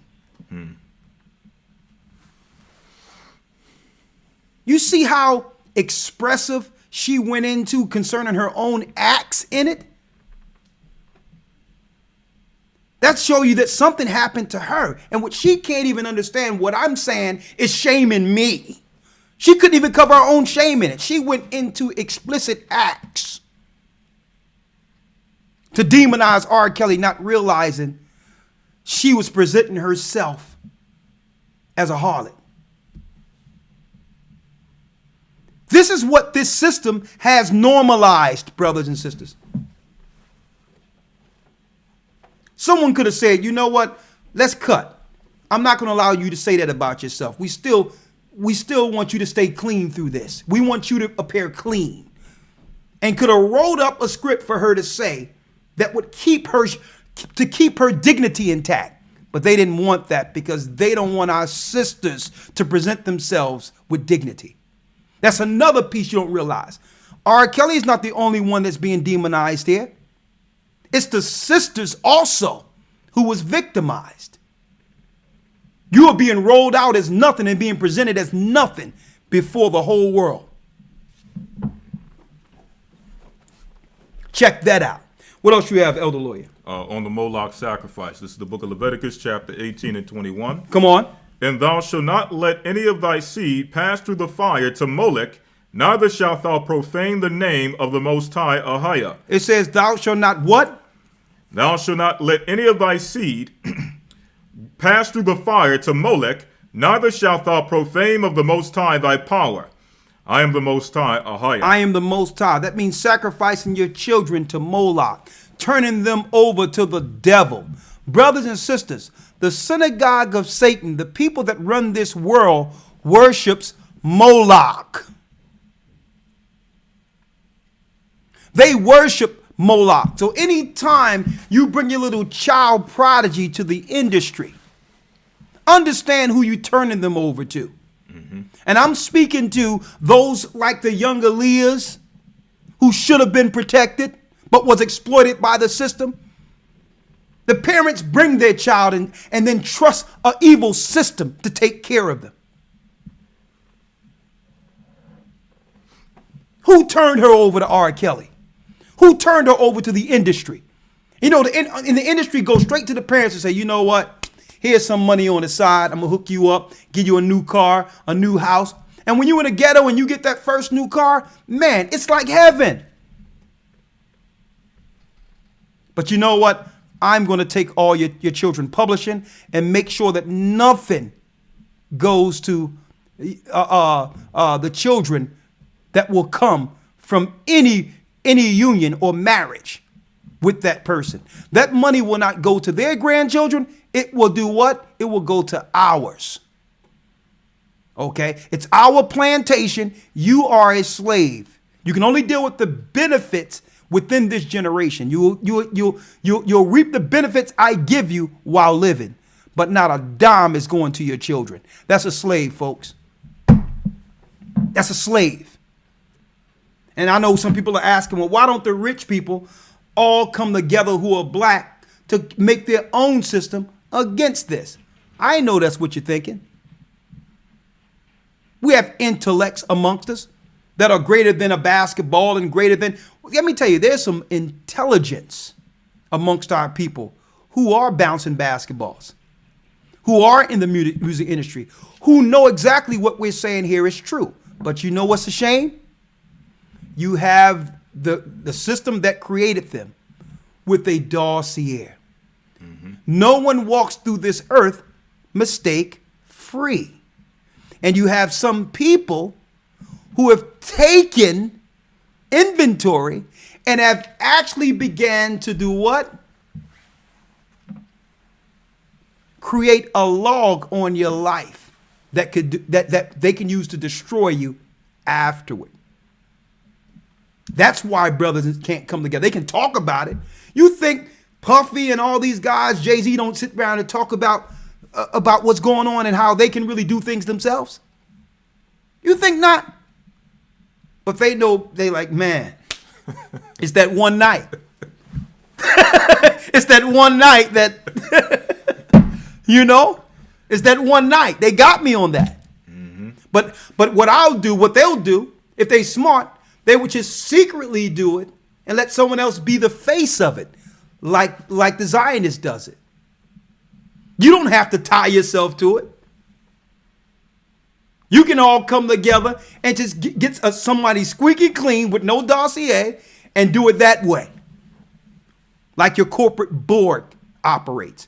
But I digress. Next call real quick. Make sure y'all hit that like button. Our discussion today is broken children surviving Babylon. 404 area code. Shalom, Elder. Shalom, you're live on Blog Talk. Talk to me. Oh man, where to begin? This is a timely discussion for our people in our community, and I couldn't even watch the whole series with my wife because I was just so disgusted by all of the people, like you were saying, that's just sitting by, being an innocent bystander, if you will. But the way that I look at it, all of them were guilty because they all knew and they continued to bring young girls to him. But the only thing that people could say was, oh, that's strange that he's got all these young girls around. For me, like I said, I mean, when I was in the military, we always had a saying, if you see something, say something. But our people in our community today, like you guys were saying, oh, if you guys hating on me, if you worried about me getting my money, then you hating on me. It's all about getting the bag. Our people will do anything just to secure the dollar bill, even if that means going against what's right. And for us, we have to stand up against this evil. We don't have enough people in our community that's fighting against it. The ones that you think that would be fighting against these type of issues in our community, they turn a blind eye because they're getting the bag or they're getting some type of monetary gain or something to keep them, quiet. But, what can we do about this, other than, teaching our kids and making sure that we are there for them and not giving them over into the hands of these wicked people. And, Elder, I'm not going to carry it on. I'm going to stop it right there, but keep bringing this out. We need to hear this. It sickens me that our people, this is something that has plagued our communities for generation after generation after generation. When is it going to stop? I'm glad you brought that up. Thank you, brother. I appreciate you. And that's that's the whole point. And I'm glad that brother brought it out. Some people ask, well, we're Bible teachers. Why are we talking about this? Okay. Yes, because why? The Bible speaks to real-time understanding, real-time prophecy. And also, if we can actually talk on points that are actually going on in the earth today, we can actually show you where the Bible has relevance, because it warned us of this time and this society. It warns us of what would happen if we went away from the laws of the Most High. And all the things the Bible are against continually plagues us. The things we exhibit against the Bible turns into curses. Like a child who's left alone, only raised by his mother, getting abused. See? And through that become an abuser. Yet the child rarely gets help. The Bible speaks of that. And no one is pointing to the people who are benefiting from that broken child. The Bible points out the devil who's doing this, who continually does this.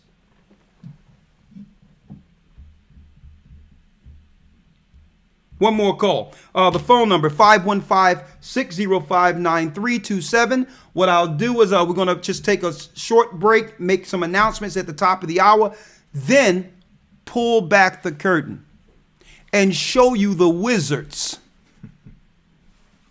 who are controlling industry and who are after R. Kelly's publishing.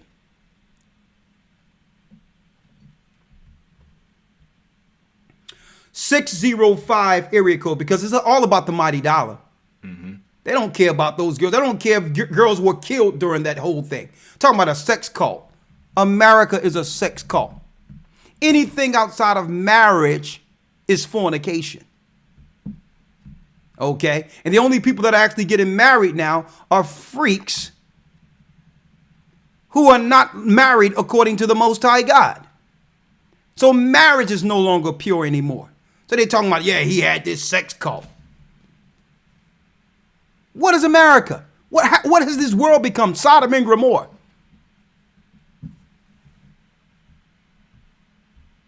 Hey, and I'm not going to excuse anything this brother has done.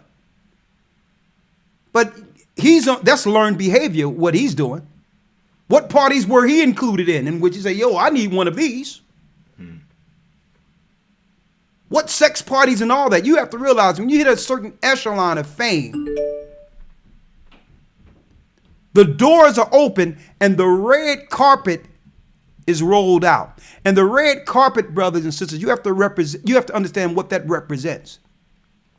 When the king would come home from destroying and killing, his wife would roll out the red carpet so he can walk on, representing all the blood that was shed in the name of victory. That's where the red carpet comes from. You understand?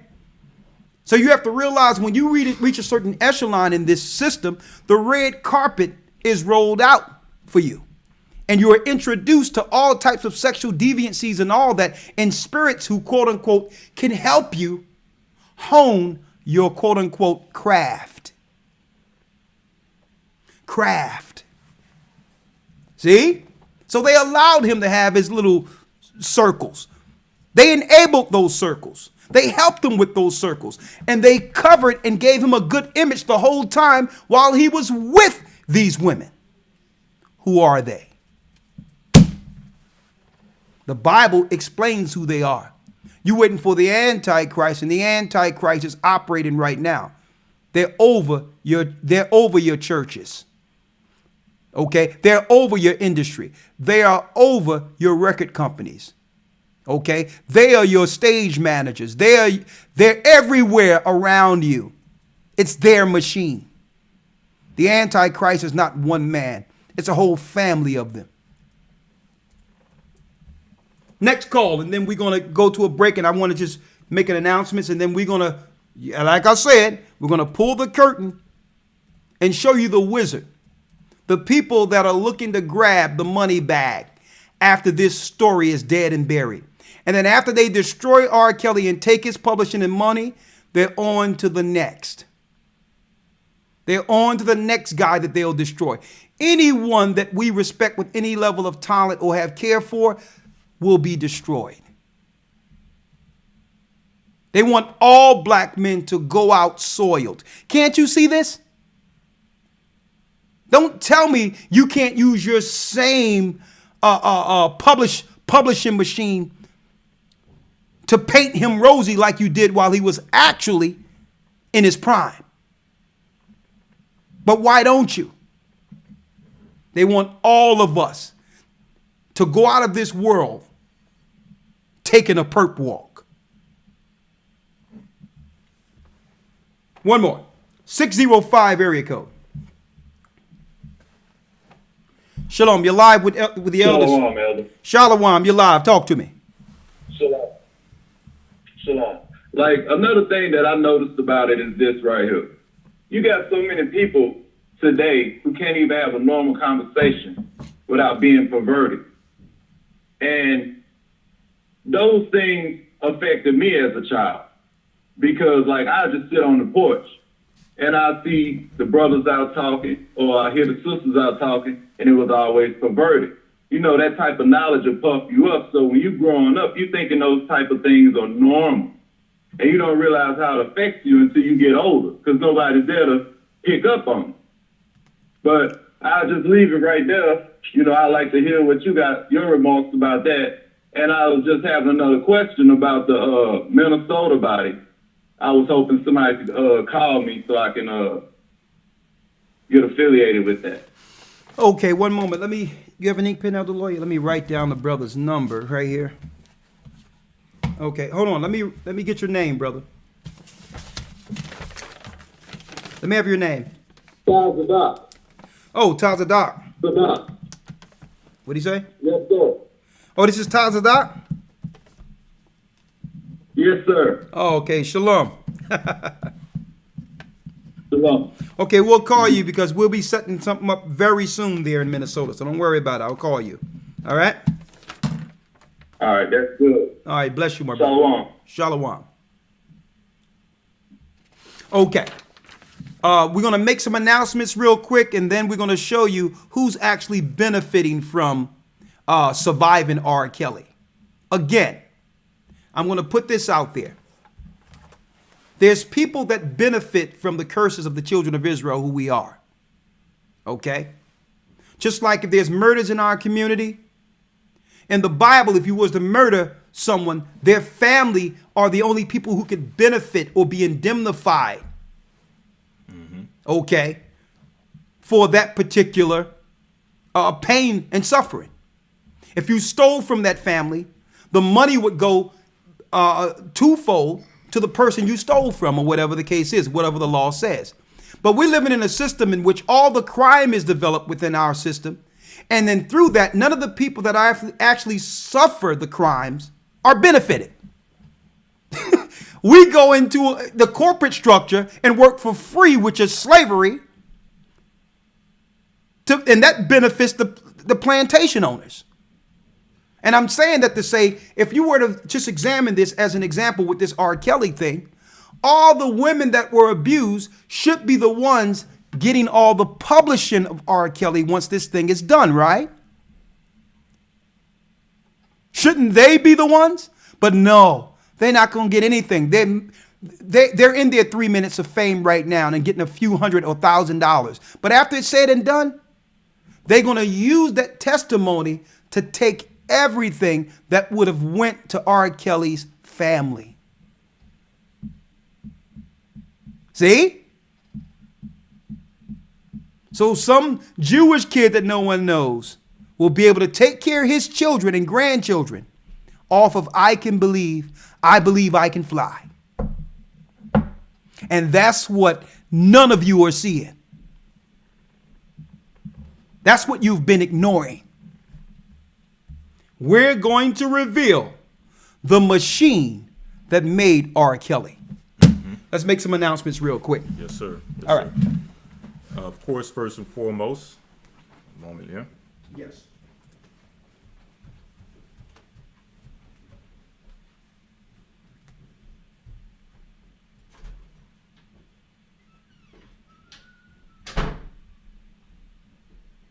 All right, one moment, brothers and sisters.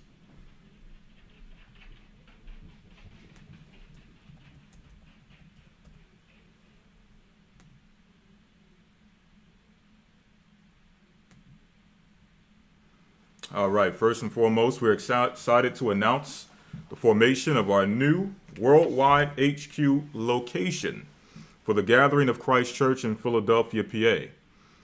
This is exciting times for us, and the Most High has put it on our spirit to finish this work strong, and having a headquarters location will help us direct the flock more efficiently.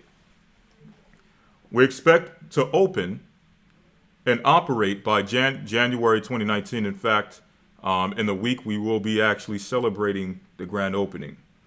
If you would like to support the renovation work now underway at our new location, or if you would like to donate to help support the ministry and the elders' travels to different areas, please send an email to gatheringas1@aol.com. That's gatheringas1@aol.com, or visit us at www.gatheringofchrist.org. Again, that's www.gatheringofchrist.org, and click the donation button at the top. We thank you all in advance for helping support the work, and may the Most High bless all of your efforts. Also, for those who don't know, we are actually going into our 4th week this coming Sunday in the Hebrew and Online Bible Academy. Up until this point, we've discussed the creation of the universe. We've discussed tracing the serpent seed. And last week, we went into the seed of promise. As Elder mentioned earlier, we dealt with the blessings of Abraham and the promises of Abraham on another level, showing the connection between him and the coming of Christ, the purpose of Christ, and solidifying the covenants that were promised through Abraham.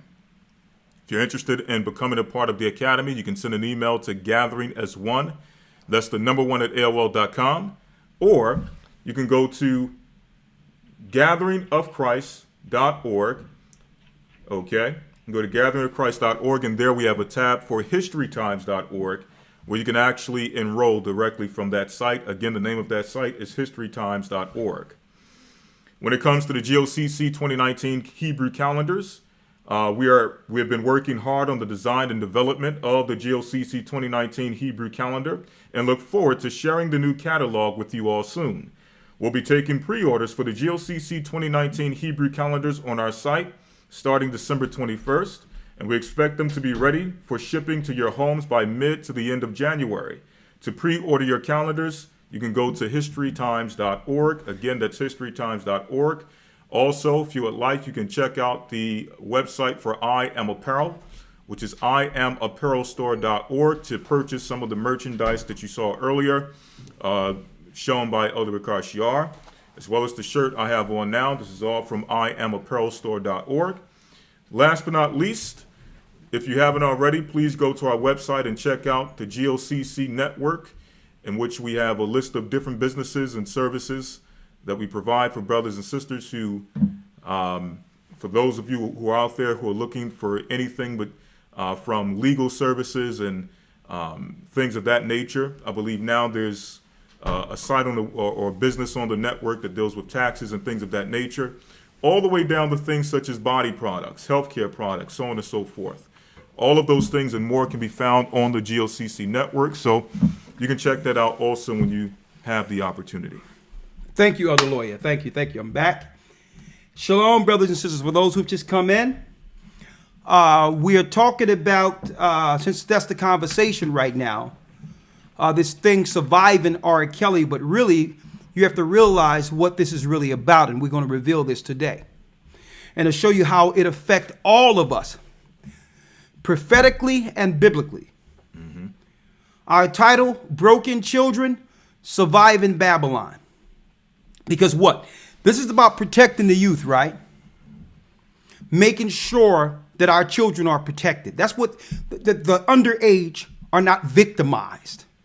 Okay, so this goes well beyond just the women who was under some so-called sex cult. Because I'm going to tell you some children that should be protected and helped. Even beyond this. What about R. Kelly's children? Should they lose all of the finances that came from their father's work because of what their father did? They're young. They need help, right? So shouldn't they be able to benefit from their father's legacy, regardless of what he did? Well, the system the system will tell you no. They're going to use this to demonize him. And while you're looking this way, looking at a documentary, Surviving R. Kelly, they're in the back taking the bag. They are now together conversating on splitting the spoils. Billions of dollars that could help the same black community that's suffering. Billions are about to be stolen by the corporate wigs. That's what's going on. That's what's happening right now. Folks, this is a campaign. It's a witch hunt. Literally. A wizard hunt. Literally. One more. I'm going to take one more call, then we're going to pull the curtain back and show you the wizards who are really behind everything. Mm-hmm. 913 area code. Shalom, you're live on Blog Talk and YouTube. Shalom.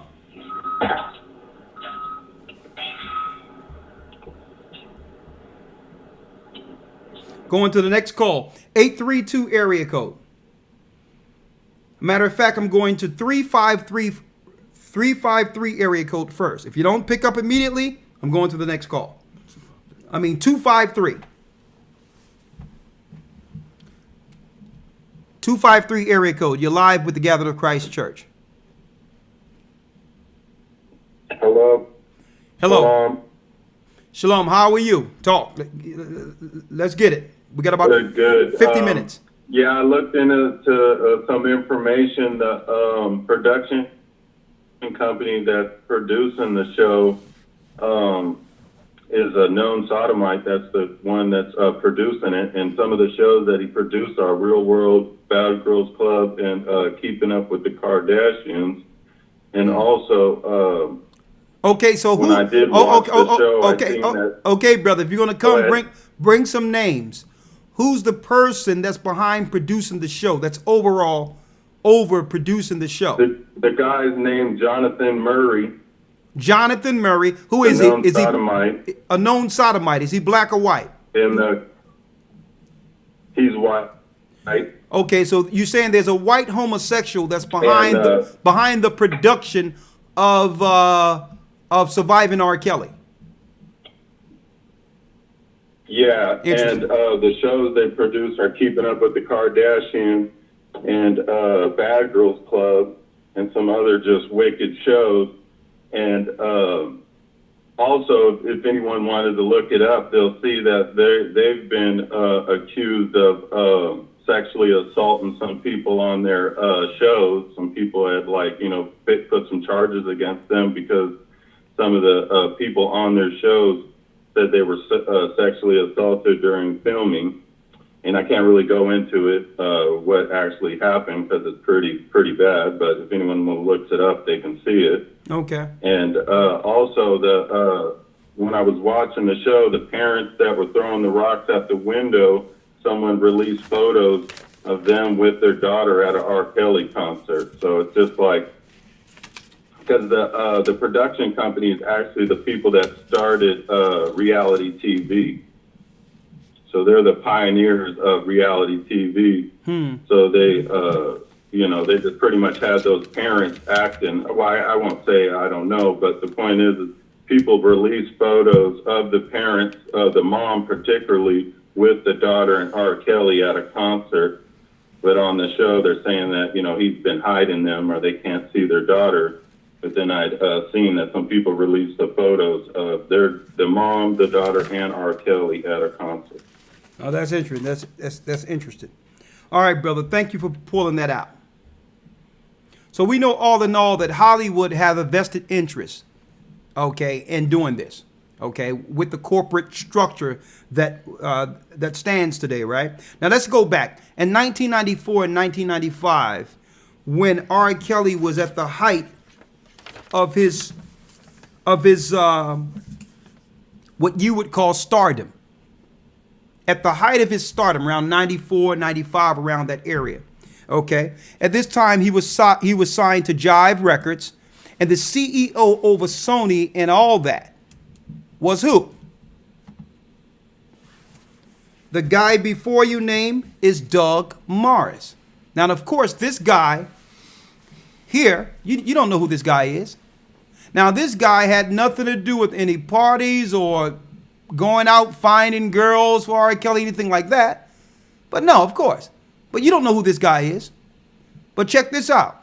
Him being over Sony, he will make more from R. Kelly's catalog, right, than R. Kelly's children. So I'm just showing you who has an indirect vested interest in R. Kelly's fall. Now, mind you, if you are a CEO of the company, it's your position to make sure you do what? Protect your assets. To make sure, and I'm going to tell you right now, I don't care what these so-called entertainers call themselves, they're nothing more than assets for companies. Mm-hmm. So that's why if they didn't have to protect their assets, there would be no such people as publicists. What exactly do publicists do, you might ask? Well, publicists, brothers and sisters, cleans up your public persona before the public. Right?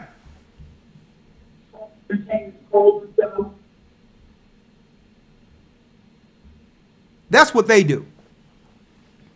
A publicist, brothers and sisters, are paid by the companies to make sure their product are presented as a squeaky clean product before the population. Now, the same time, He's doing all these things with young girls, Aaliyah and all this. And I'm not saying allegedly with Aaliyah because there's public record that he married an underage young lady. The same time, okay,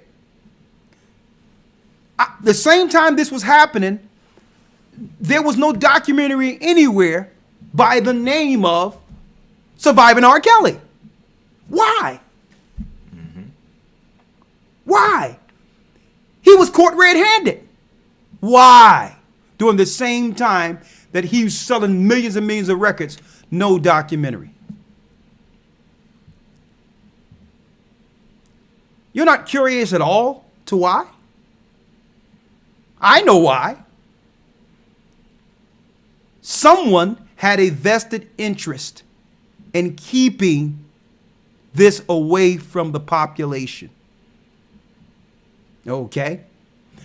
And on top of that, he ended up beating a trial. How many? Let me tell you, folks, the majority of us black people don't beat a trial innocent.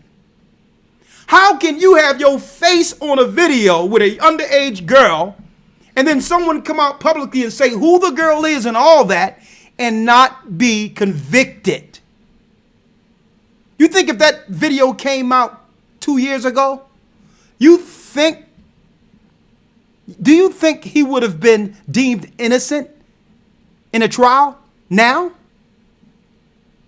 See, but back then, there was a vested interest in keeping him out of jail. The corporations, the company. See? Because why? He haven't developed that portfolio of publishing that they could take later. He wasn't finished making music, folks. That's why he didn't go to jail. It had nothing to do with innocence or guilt. It had everything to do with his publishing, his worth. Y'all have to open up your eyes, brothers and sisters, and stop being deceived by these smoke and mirrors through media. Let me tell you, the industry do all types of evil and wicked things. You think they care less about some guy with a fetish for young girls? They could care less about that. But guess what? They made sure the publicists kept the negative at a minimum during the period in which he was building that portfolio for them. Corporations are in it for money, folks. They don't care about these young ladies. These people are from the same neighborhood as R. Kelly. They could care less. They're going to let some poor young girls destroy the money for their great-grandchildren. They don't care about these young girls. Like, no. This guy got more music in him. And guess what? If there's more music in him, he can do whatever he wants until we finish with him. That's the world we live in, folks. Let me read this real quick. Right? Let me read this here.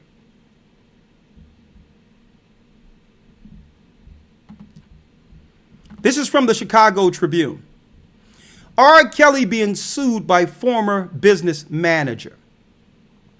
Singer R. Kelly's former business manager is suing the Chicago native, saying he is late with his first several monthly payments agreed upon in a settlement, according to the lawsuit filed Monday in Cook County Court. Now listen to this. I'm going to tell you, this is how you follow the breadcrumbs or the shekels. Oak Park-based Winkler and McDavid Ltd., which according to the lawsuit managed R. Kelly until the end of 2013. Now this is saying a lot.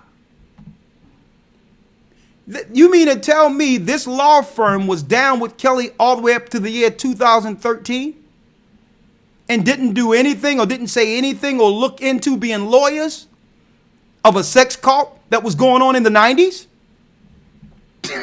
Right? Look at this. which according to the lawsuit managed R. Kelly until the end of 2013, says the artist is required to make payments on the first of every month through January 2016 based on his settlement agreed for parted ways. The lawsuit alleges Kelly, whose full name Robert Kelly, failed to make his first monthly payment. Check out what his monthly payment to the law firm is $40,000 a month. $40,000 a month, folks. Right? I need y'all to check this out. Now, I looked up the law firm of Winkler, McDavid, and Associate. That's the name of the company, right? Mm-hmm. I looked this up, brothers and sisters. I looked up Winkler, David, and Associate because, you know, I like to follow the shekels. And I found who? Eric N. Macy. Eric N. Macy. Right? He's the main guy that was operating with R. Kelly, in which now R. Kelly have to pay their law firm on record $40,000 a month. I don't think any of these so-called victims of the sex cult is getting $40,000 a month, but this guy is. He so happened to be Jewish. And maybe that's a coincidence. I don't know. Right? Now, how does this come into play based on what's going on right now? Well, brothers and sisters, when it's time for them to divide the money, these guys have a contract to say this amount of money will go to our law firm based on our prior obligations with Robert. That money will continually be paid out of a trust or through some type of publishing company, but black people will not see that money. Surviving R. Kelly? I'm sure this law firm will. Huh? Did I tell you he's going to pull it out? No one knows who that guy is. There's more. Let me read this. More. We have what they call the receipts, right? They call it receipts now, right? R. Kelly's Lawya, assistant publicist. Now, the publicist, brothers and sisters, is used to give you a clean public persona before the public. You hire a publicist to clean up your dirt publicly. Now, this publicist allegedly had to know something to be able to have to come in to give what? A clean persona of R. Kelly during the same time of whatever was going on. I would assume, with a record of him going to trial and all these things for a young lady, that a publicist would be hired to clean his image. Right? For a clean image. R. Kelly's Lawya, assistant publicist, quit following further sexual misconduct allegations. Now, mind you, these sexual allegations, brothers and sisters, these allegations here weren't as heinous as that tape that was released on the internet during the prime of R. Kelly's career. Now listen to this. The inner circle exits follow a number of troubling claims against the R&B singer. R. Kelly's attorney, assistant, and publicists have all cut ties with the singer. This is as of 2015, y'all. Once his career was literally over. Following several recent sexual misconduct allegations that have been raised against him. On Friday, following a report from Pitchfork, Pitchfork. It would be a pitchfork. Satan's pitchfork. Kelly's representation, Trevian Cootie, confirmed with Billboard that as of April 16th, she no longer works with him. Meanwhile, according to BBC 3, Kelly's entertainment attorney, Linda Minch, folks. Linda Minch and his assistants, Diana Copeland, have also left his team. Minch also, entertainment attorney Linda Minch and his assistant Diana Copeland have also left his team. Minch confirmed for resignation to Billboard. Now, come to find out, brothers and sisters, and it may be a coincidence, these are all Jewish people severing ties and separating themselves from R. Kelly before the other shoe fell years before surviving R. Kelly. Check that out. Here's pictures. There they go. There they go. You don't even know these people, do you? But R. Kelly do. You have no idea who these people are. You have no idea. And guess what? They're finished with him. They're now working on the next abused young black boy without a father that's being separated from his family, that's being raised by women singing in the Christian church, who's illiterate and can't read, so that they can use that person also. It's no different than when we were slaves on the plantation and they kept us from being able to read or write, so that we can be a useful slave while living, not asking or expecting anything beyond our food, shelter, and daily raiment. You think slavery ended? Are you kidding me? All those gifts, but yet he doesn't have the intellect and the understanding and education on how to value his gifts? Man. That's the goose that have laid the golden shekel. Are you kidding me? And the same time this is going on, guess what? This is not allegedly. This is now at a concert, Drake kissing and groping on an underage young lady.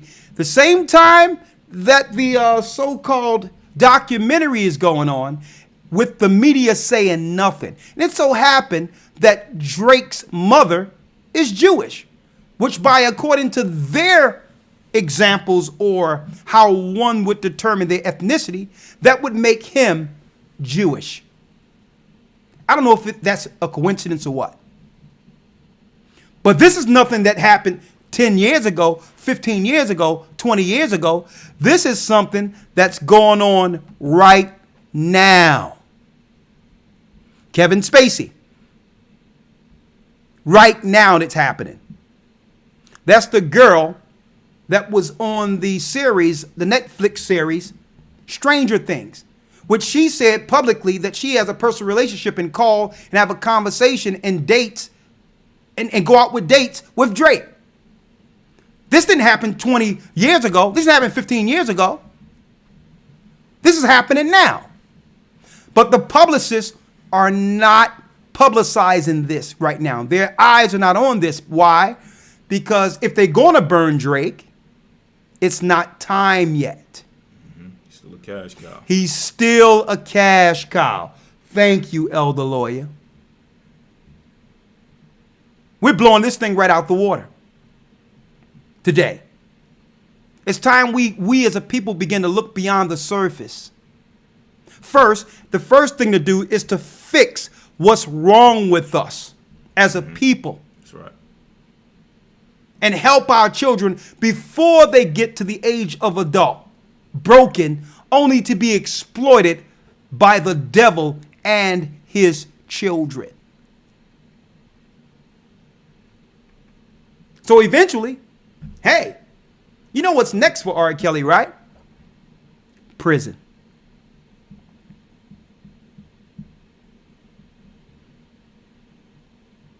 And all the people that love him, all the people that care for him, could care less because he's been demonized. And that same little boy who was raped as a young child will die demonized with nothing for him or his family.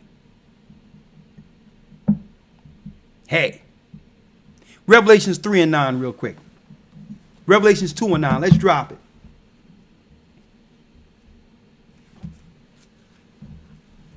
Revelation chapter 2, verse 9. Come on. I know thy works, and tribulation and poverty, but thou art rich. Christ told us in Revelation. He know our works. He know how hard we've worked to build this empire, this Roman Empire.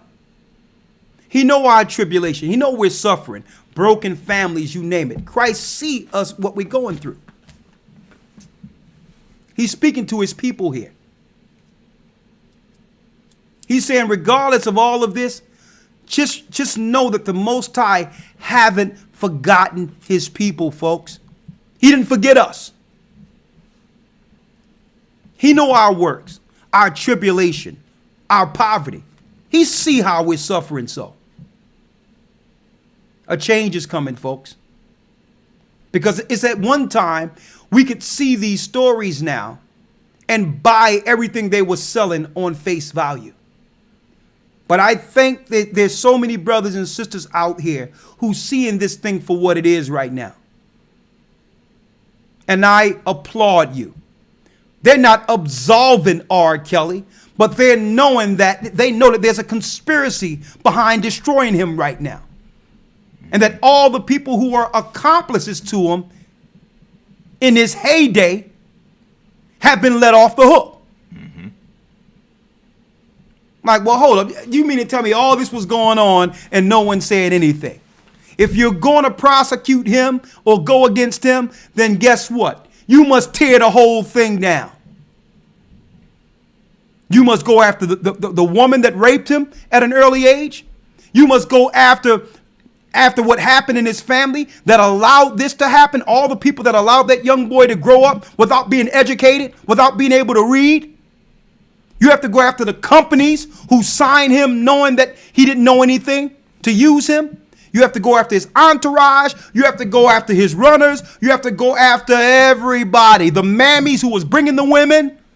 You have to go after the school system that knew R. Kelly was hanging around but allowed him to hang around. You have to go after the principals that allowed him to speak at the schools. You have to go after the concert directors, those that own the stadiums. You have to go after the record companies.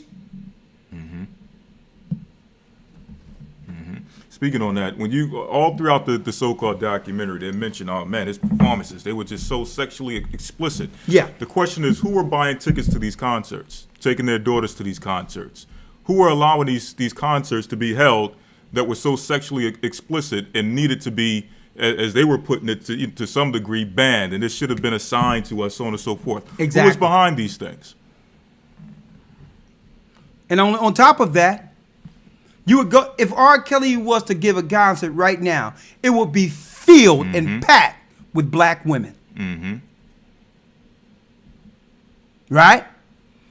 And on top of that, if he wanted to walk away and set up another building for women to willingly come in there and deal with him, guess what? The line would be around the corner. No one wants to address all that. That this thing doesn't go away with destroying R. Kelly. Okay? They need anyone with anything as a black, powerful black man to be demonized within this system as if we can't do anything right. And that's the example they want for us. While the Kevin Spaceys go on and they'll just fade him out. Like the Weinsteins go on and they'll just fade him out. But they don't want us as black men to die with any dignity. Okay? You're going to hide all he was doing while he was doing it and clean them up so that he can actually do what? Build a portfolio of $1 billion portfolio catalog. He built it up for you, and now you're going to tear him down, where now his children are not going to know him for the great singer and some of the songs that inspired people to do right. They're not going to hear anything about that. They're going to know their father as R. Kelly, the rapist. And they're going to use our people to do it, folks. And none of these people are going to get anything. Anything. And I'm not saying he should be absolved. I'm saying if you was going to deal with him, you should have dealt with him at the prime of his life when there was proof he was doing it. Right.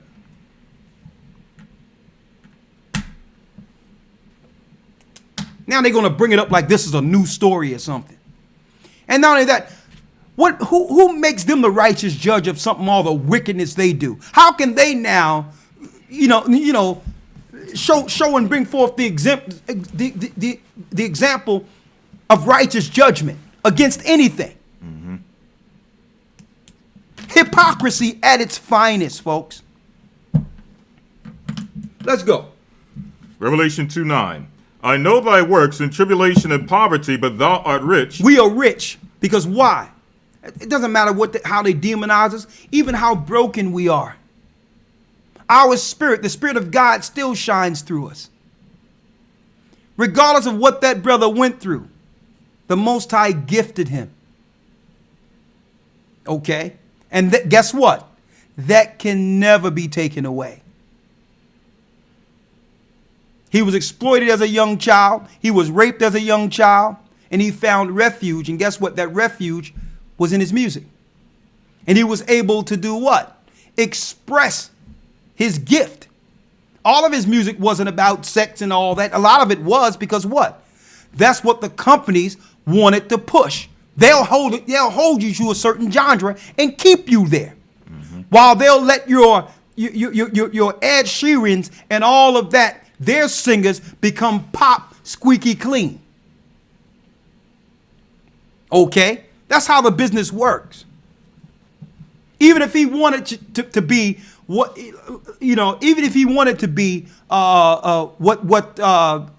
some of the white artists are portrayed as a pop artist, they would not have allowed R. Kelly to be that. Mm-hmm. Okay? The company or the machine dictates the genre or the audience they're targeting. Yeah, man, I need you to keep that sex thing going on. I like that. Doot, toot, toot, beep, beep.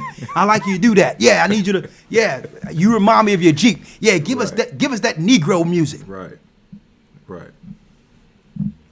See? When I heard I believe I can fly, I'm like, man, this is where it's at. When I heard him write the song for Celine Dion, I'm Your Angel, I'm like, you know what? This is big music here. He's way bigger than this trash they're pushing in our neighborhoods. And they knew it too. But they knew one day they would burn him and use his music as evidence against him. Mm-hmm. You need to check this devil out, folks. He's very, very patient. Come on. And I know the blasphemy of them which say they are Jews. Christ told us, I know the blasphemy, the bold-faced lie. Now, I'm not saying this. Christ said in Revelation, I know the blasphemy which say they are Jews, of them which claim to be Jews. Now, I'm not saying anything. I leave it upon you to understand who Christ is talking about here. Because last I looked, our people don't know who we are. We're not calling ourselves Jews. Right? So Christ is saying here, I know the blasphemy, the lie, that's what blasphemy is, of them who are claiming to be Jews. Read. And are not. And are not. But are the synagogue of Satan. There are what? The synagogue of Satan. And guess what? If you were to pull up some of the names and pictures that I've just shown you, you'll notice that these people who were in R. Kelly's life have one thing in common. They all meet at the synagogue. And Christ is identifying those which claim they are Jews and are not, but are the synagogue of Satan. So they'll have these meetings at the synagogue and say, you know what? I found one. I found a gifted youth in the ghettos whom we can control, use, then tear apart, and then take the booty or the finances for ourselves. Okay? Booty comes from the word, believe it or not, pirate's treasure. Spoils. So they'll get together and say, you know what? You can become the accountant that I'm introducing him to. You can be the lawyer I'm introducing him to. You can be the publicist that I introduced him to. And he don't know that we all drink and have dinner together and all of our children know each other. I'll just let them know that, listen, I know you're not that smart, but I got some people who's going to take real good care of you.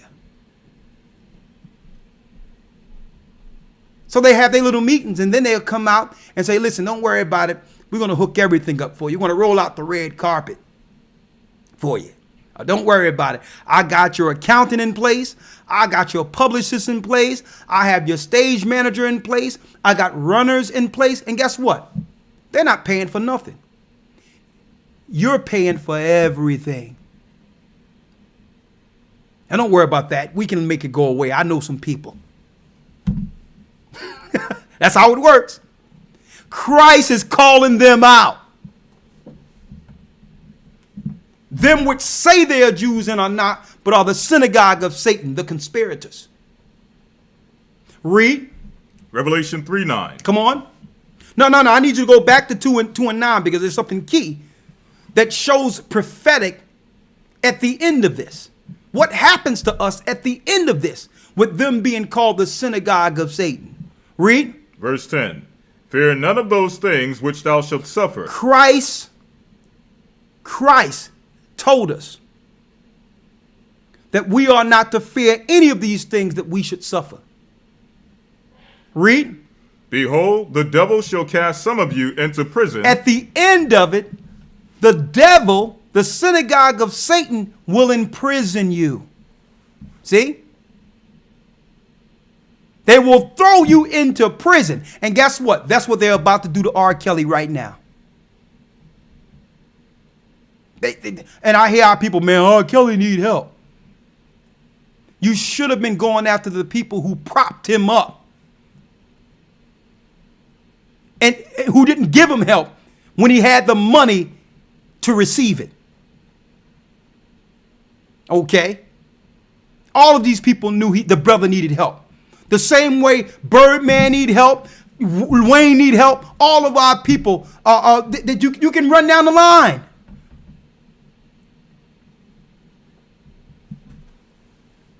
You can just run down the line. We all need help, but guess what? They're not going to help us. They're going to exploit us.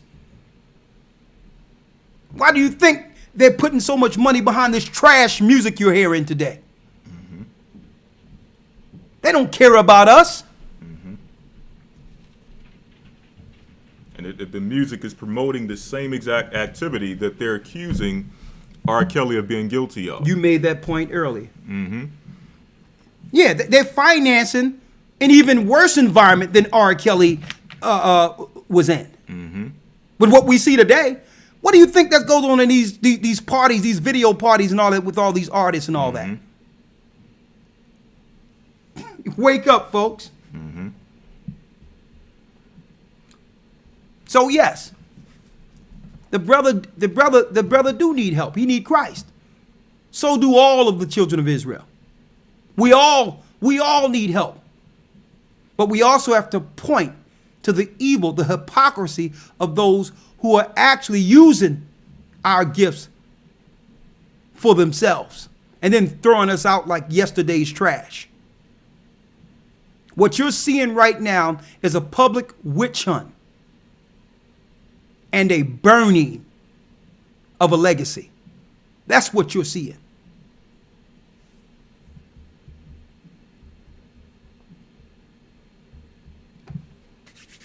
more phone calls here. We only got a few more moments before we end it. One more.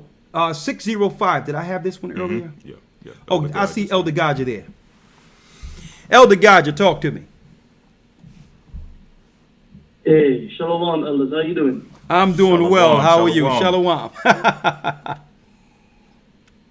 Man, I'm listening, man. It's funny this broadcast going on tonight, bro, because I was just talking earlier about the Kevin Hart incident right now, that how the gay community is going after him for not apologizing, or wanting him to be like pro LGBT, and he's blatantly refused.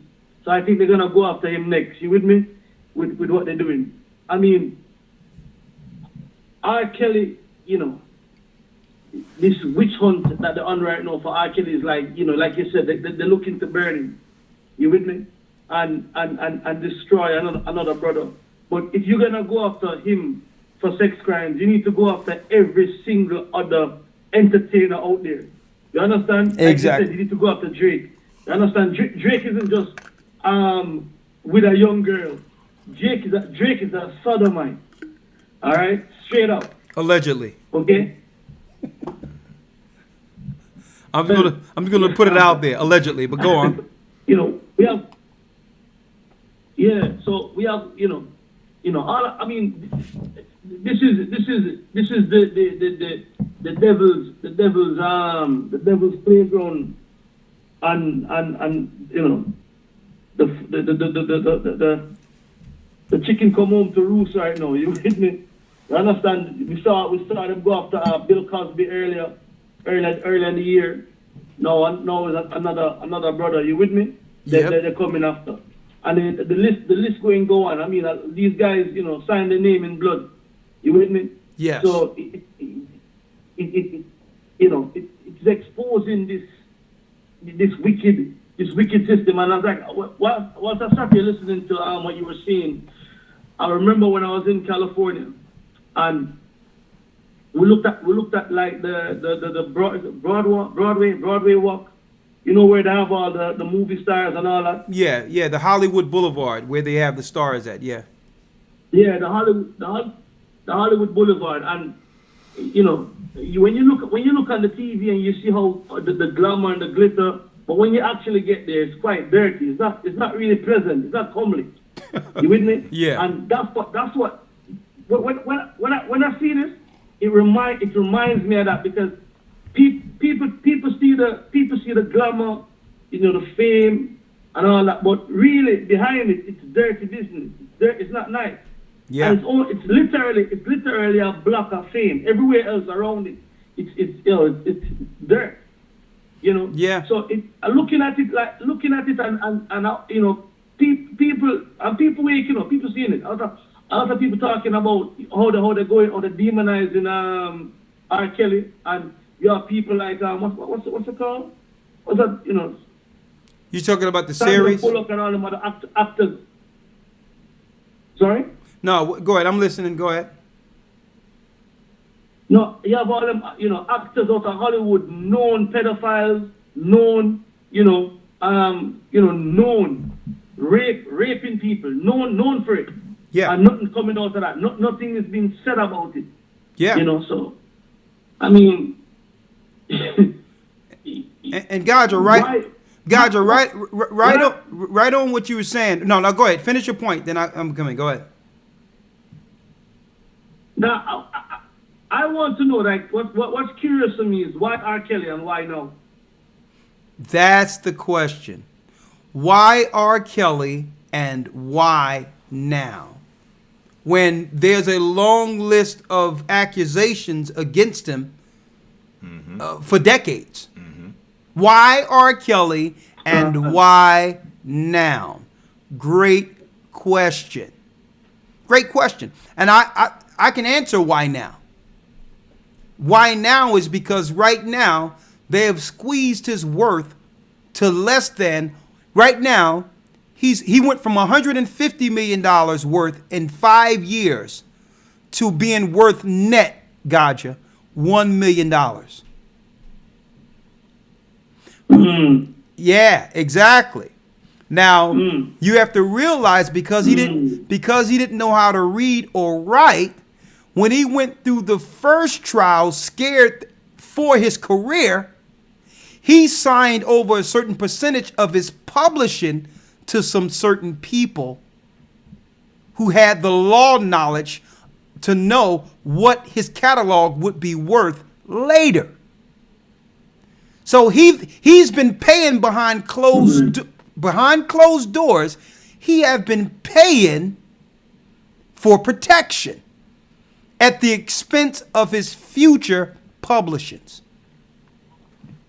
So now you have to exactly. So he don't have the education, being that he don't even know how to read, to know that he could have protected himself by going under bankruptcy, moving his finances and publishing house separate from these same vultures who would burn him later.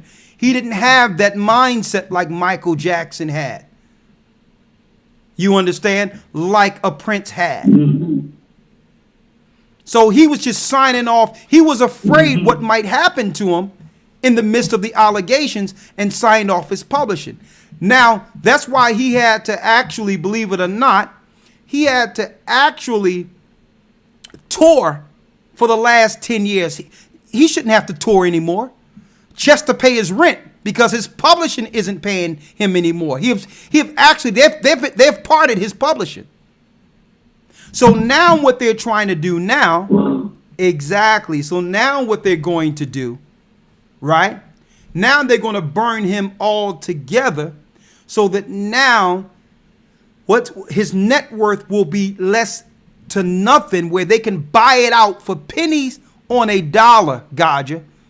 Make it, because you have to realize when negative comes out on an artist, what happens?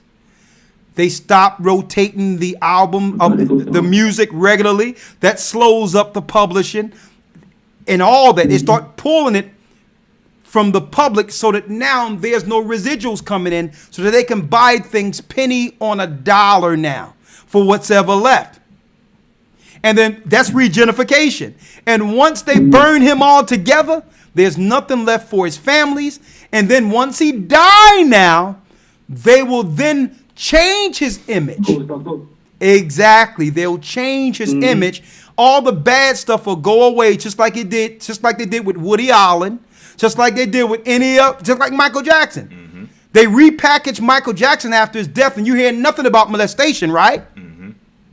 But you're hearing this music. Exactly. It's on commercials and all that, and now the residuals are worth even more now. Because they know that people are fickle. People are fickle.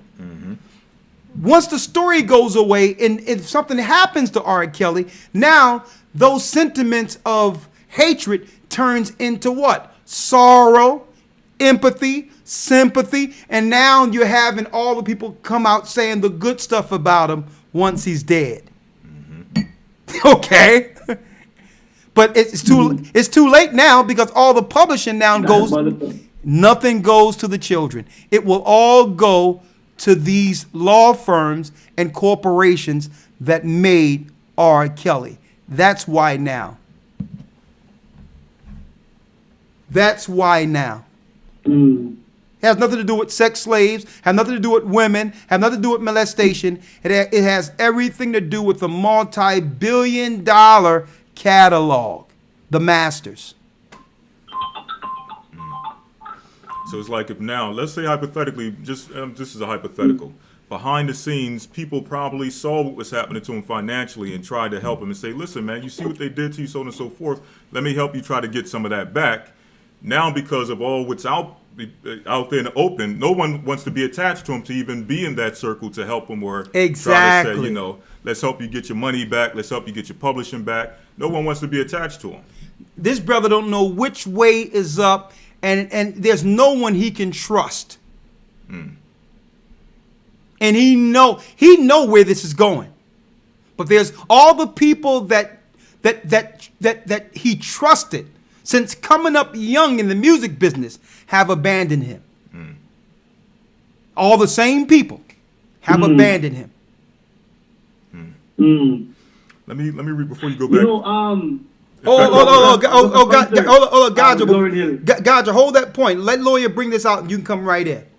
I just wanted to bring one point because we've been bringing out all night the environment that exists in Hollywood amongst the elite, so on and so forth. And again, not to absolve or to abdicate or try to make R. Kelly like he's higher than anyone else when it comes to his activity, because all in all, it's still wrong. But just to give you some insight on what takes place behind closed doors, there was a TMZ article. This is actually an article that came out in 2011. I think this is a rock star from a group called Scorpions. I think they're prominent in Germany. It says here, rock star claims he's been to snuff parties where people were murdered for entertainment. So this rock star came right off and say, listen, I've been to parties where there wasn't just sex going on. Mm-hmm. In these parties, people were killed for entertainment. Mm-hmm. Mm-hmm. Go on. And it's not conspiracy theory. You can actually go on TMZ and see the video of this guy saying this. Yeah, and this is not alleged. Mm-hmm. This is a rock star in public saying, listen, I've witnessed people being killed for entertainment in our parties. Mm-hmm. It says here, in a shocking and hopefully not serious video admission, so he admitted this on video, to online entertainment news outlet TMZ, former Scorpions bass player Ralph Reicherman says he attended snuff parties in the past. For those not in the know, snuff parties are attended by folks who, according to Reicherman, pay upwards of $100,000 to witness someone get murdered. This is the sickness called the industry, folks. Mm-hmm. Satan's industry. But yet, they care about this quote-unquote sex cult and R. Kelly hanging around schools. Are you kidding me? You was mentioning something before Elder Lawya came in, Gotcha. Yeah, I was saying, we went to a Lauryn Hill concert a few weeks ago in Manchester. Okay. We 90 seconds. after the show. Okay. But when she was performing her music, all the tracks were different, were all different backing tracks from the original. Yeah. And then we started to find that there's something going on with her and her publishing, that she don't own it no more. So she can't perform the original song. Basically, she don't own her music. Her own So songs. this isn't just a thing going on with R. Kelly. Go ahead, I'm listening. Yeah, so it seems to be 60 seconds. amongst the artists where they get tricked into signing over the publishing, which is really the future of the music. Exactly. So all her tracks that she was performing, she was doing it to a different backing track. So nobody really recognized the music, Look at that. I'm going to tell you, it's about those masters and publishing. That's what it's about. And now Lauryn Hill cannot even perform her own songs. Okay. Mm-hmm. R. Kelly now, everything is going to be taken from him and repackaged. Okay. Nothing for his children. Okay. Now if that's 10 seconds. Now if that's not a slave, what is? Now, and I'm going to say this. The only sin that can't be forgiven is the sin of blasphemy of the Holy Spirit. Okay? At the end of this, that brother and anyone else who's going through sin can repent and confess their faults and be baptized and be accepted afterwards. Okay? Because Christ still knows that little boy that wasn't protected and abused. And our people claim to be the most spiritual people on earth and all this, that, and the other. But we turn on each other at a drop of a dime, and there's no spirit of forgiveness in our hearts. It should be a thing where we can understand this brother was victimized as a child, and that person still exists, and somewhere in us or in him can be helped. Somewhere in him in which the Lord can come through, or someone can be there for this brother to help him through this. Okay? And Christ accepts him if he repent and come back. And who knows, maybe this is a step in which the Most High will take everything from him and make him bare, so that at least his soul is saved through all this. Sometimes the Most High works like that. He works like that. Well, he'll take everything from you to build you up as his child, outside of all of this facade. So hopefully the brother save his life and understand how much he means to the Most High, and the righteous and the good that he contributed to the world, and outside of the money and the finances and all that. Forget all that and prepare his soul for the Most High. You understand? That's what it's about. That's what it's about. This brother getting the spiritual help that's needed. And then on the other side of that, becoming a warrior in the Most High's army against the synagogue of Satan.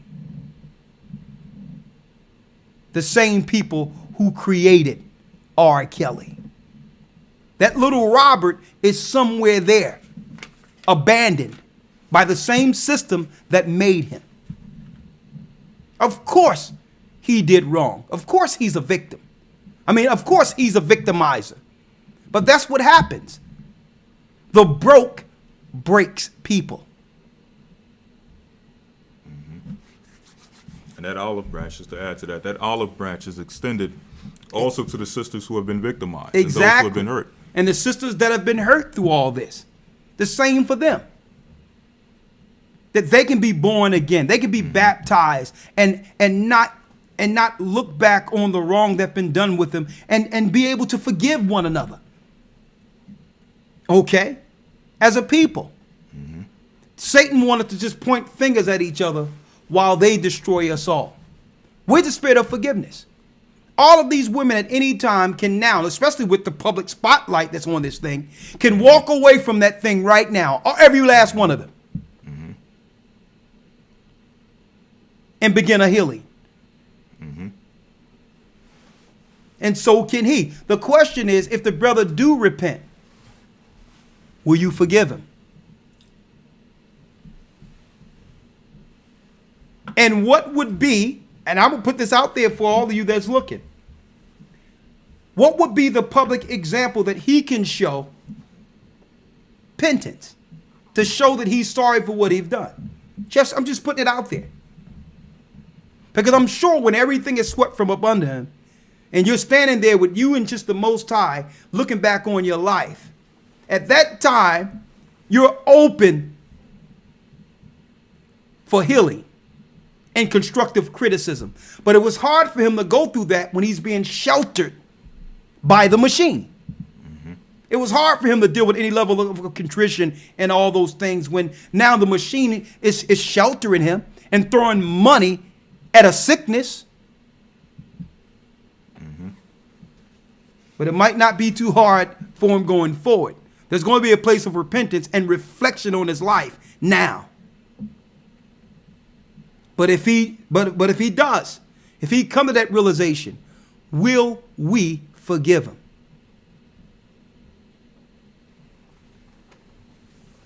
That's the question.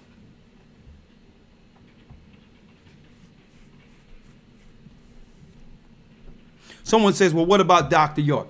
Dr. York is the devil the Bible speaks of. All right? All right, let's go into it now. A few more calls here. We're winding down only a few moments before the broadcast ends. Stick with us, guys. I'm going to keep you in, okay? We just go down the line, give everyone about 1 minute, and then we'll wish you all Godspeed. And again, we have the Academy. Get into the Hebrew and Bible Academy. We drop an understanding like never before. And these classes, brothers and sisters, they're straight from the Spirit. You don't want to miss these classes, okay? These academies. I'm telling you, we're going into Who's Edom this week. breaking down the synagogue of Satan and their origin and how their bloodline linked to the Canaanites. We'll be breaking that down. The Canaanites are linked to the powers that be right now. The people that are controlling R. Kelly, bloodline is linked to Canaanites. And we're going to show that this Sunday. Gathering as one at AOL.com. Let's go down the line here. 913 area code. We're giving each person 1 minute. You're live with the Gathering of Christ Church. Talk to us.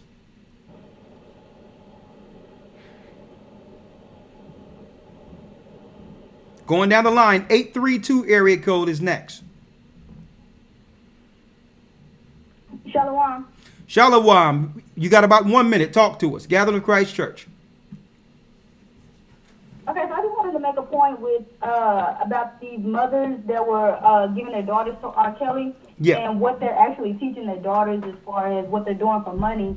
I wanted to kind of pin it with women who are in the black community is teaching their children as far as doing things for money when it comes to the government.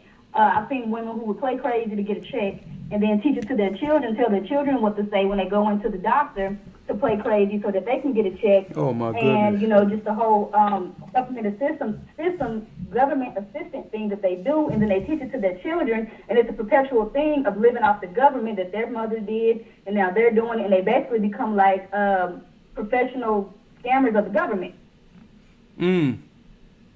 So it's selling yourself even from the parents or the mother is teaching dishonesty to their children to get paid by the government, going there and saying, listen, I have a mental disability, so go in there and they will prep the child to claim that the child have a mental disability to receive a Social Security check. Right.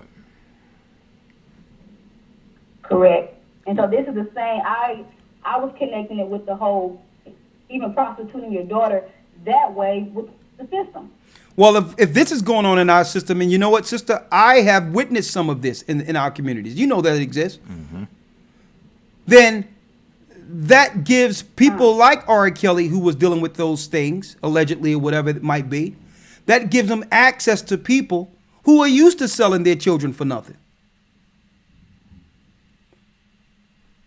That's deep in itself. Thank you. I'm gonna place you on hold. Man, great points. 253 area code. You're live with the Gathering of Christ Church. Next. I was already on. Okay, let me go now. No, you was already on. Let me go to the next one now. I'm sorry. We have someone from the 701 area code going down the line. You're live with the... Let me take up the speaker, Elder, just a second. Yes. Yeah, just have to take up the speaker. Shalom, family. Yeah, you know, I don't watch much TV at all. I really just listen to you guys talk because I know you guys will tell it all. But it sounds like, you know, with me not really knowing that R. Kelly may have told him he wasn't going to do something that they wanted him to do. I don't know, you know.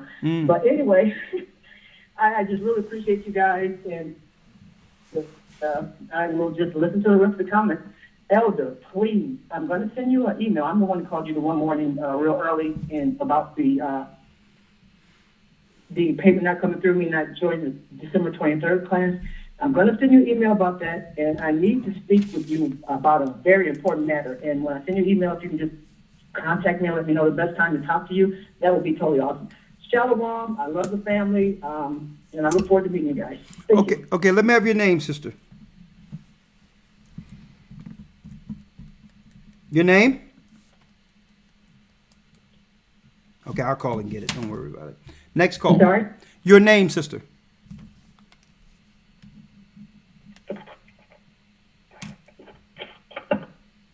Oh, she. I'll call and get it. Now, next, 574 area code. Just going down the line real quick. The Gathering of Christ Church, 974 area code.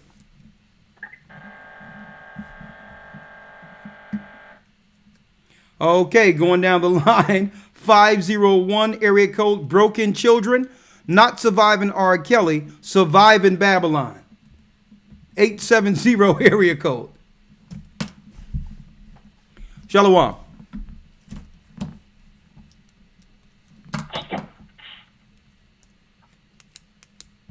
Okay. Going right along. 979 area code. Let me see. Is there anyone left?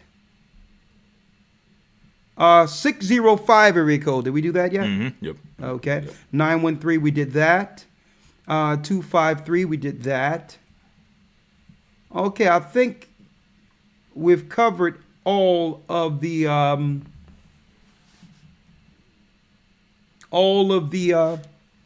calls for today. We thank you for being with us in our weekly broadcast. And like I said, for years we've had broadcasts on many different topics and discussions.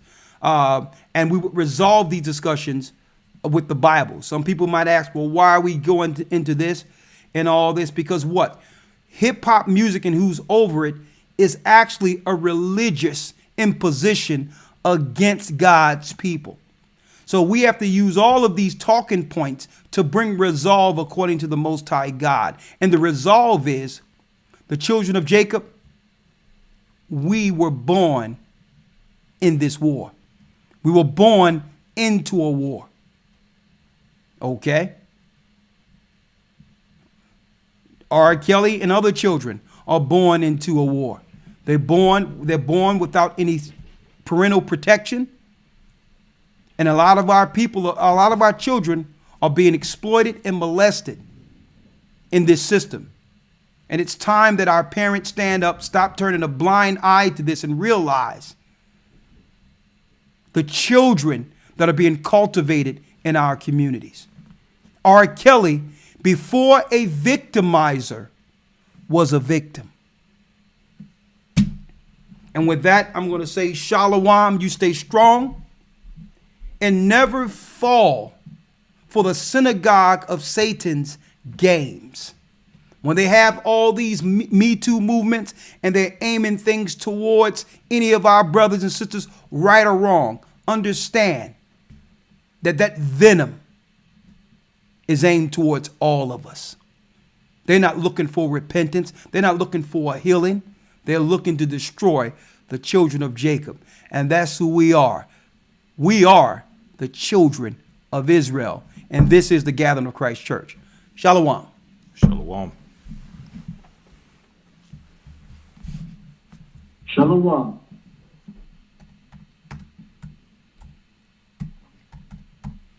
Surviving Babylon.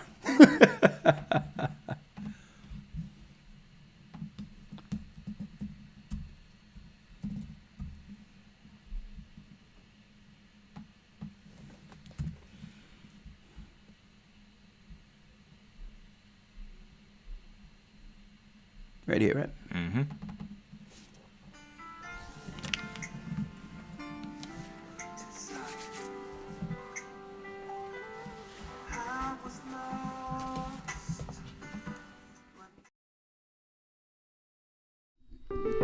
The elders of the Gathering of Christ Church would like to invite you to enroll in the new upcoming Hebrew and Bible Academy, which begins December 23rd. The Academy is a 3-month online course which includes 12 live biblical lessons taught by the elders every Sunday from 9 a.m. to 2 p.m. Eastern Time. We deliver weekly analyzed news with Elder Rawchaa and Deacon Shapat with commentary on how it relates to Bible prophecy. Elder Rawchaa insightfully teaches each online Bible lesson in a personal classroom setting to enrich your learning experience. Additionally, Elder Lawya provides an introduction to the original Hebrew language, including grammar and conversational Hebrew. For new and returning students, now is a great time to enroll, as we are happy to announce that we have added never-before-taught lessons on Daniel 9, the prophecy of the final 7 years, the Battle of Armageddon, and the 1,000-year reign. This intensive course has been meticulously customized and enriched with PDF booklets and downloadable videos, automatically emailed to you after every live lesson. Enroll today at historytimes.org or email us at gatheringas1@aol.com. We look forward to seeing you there.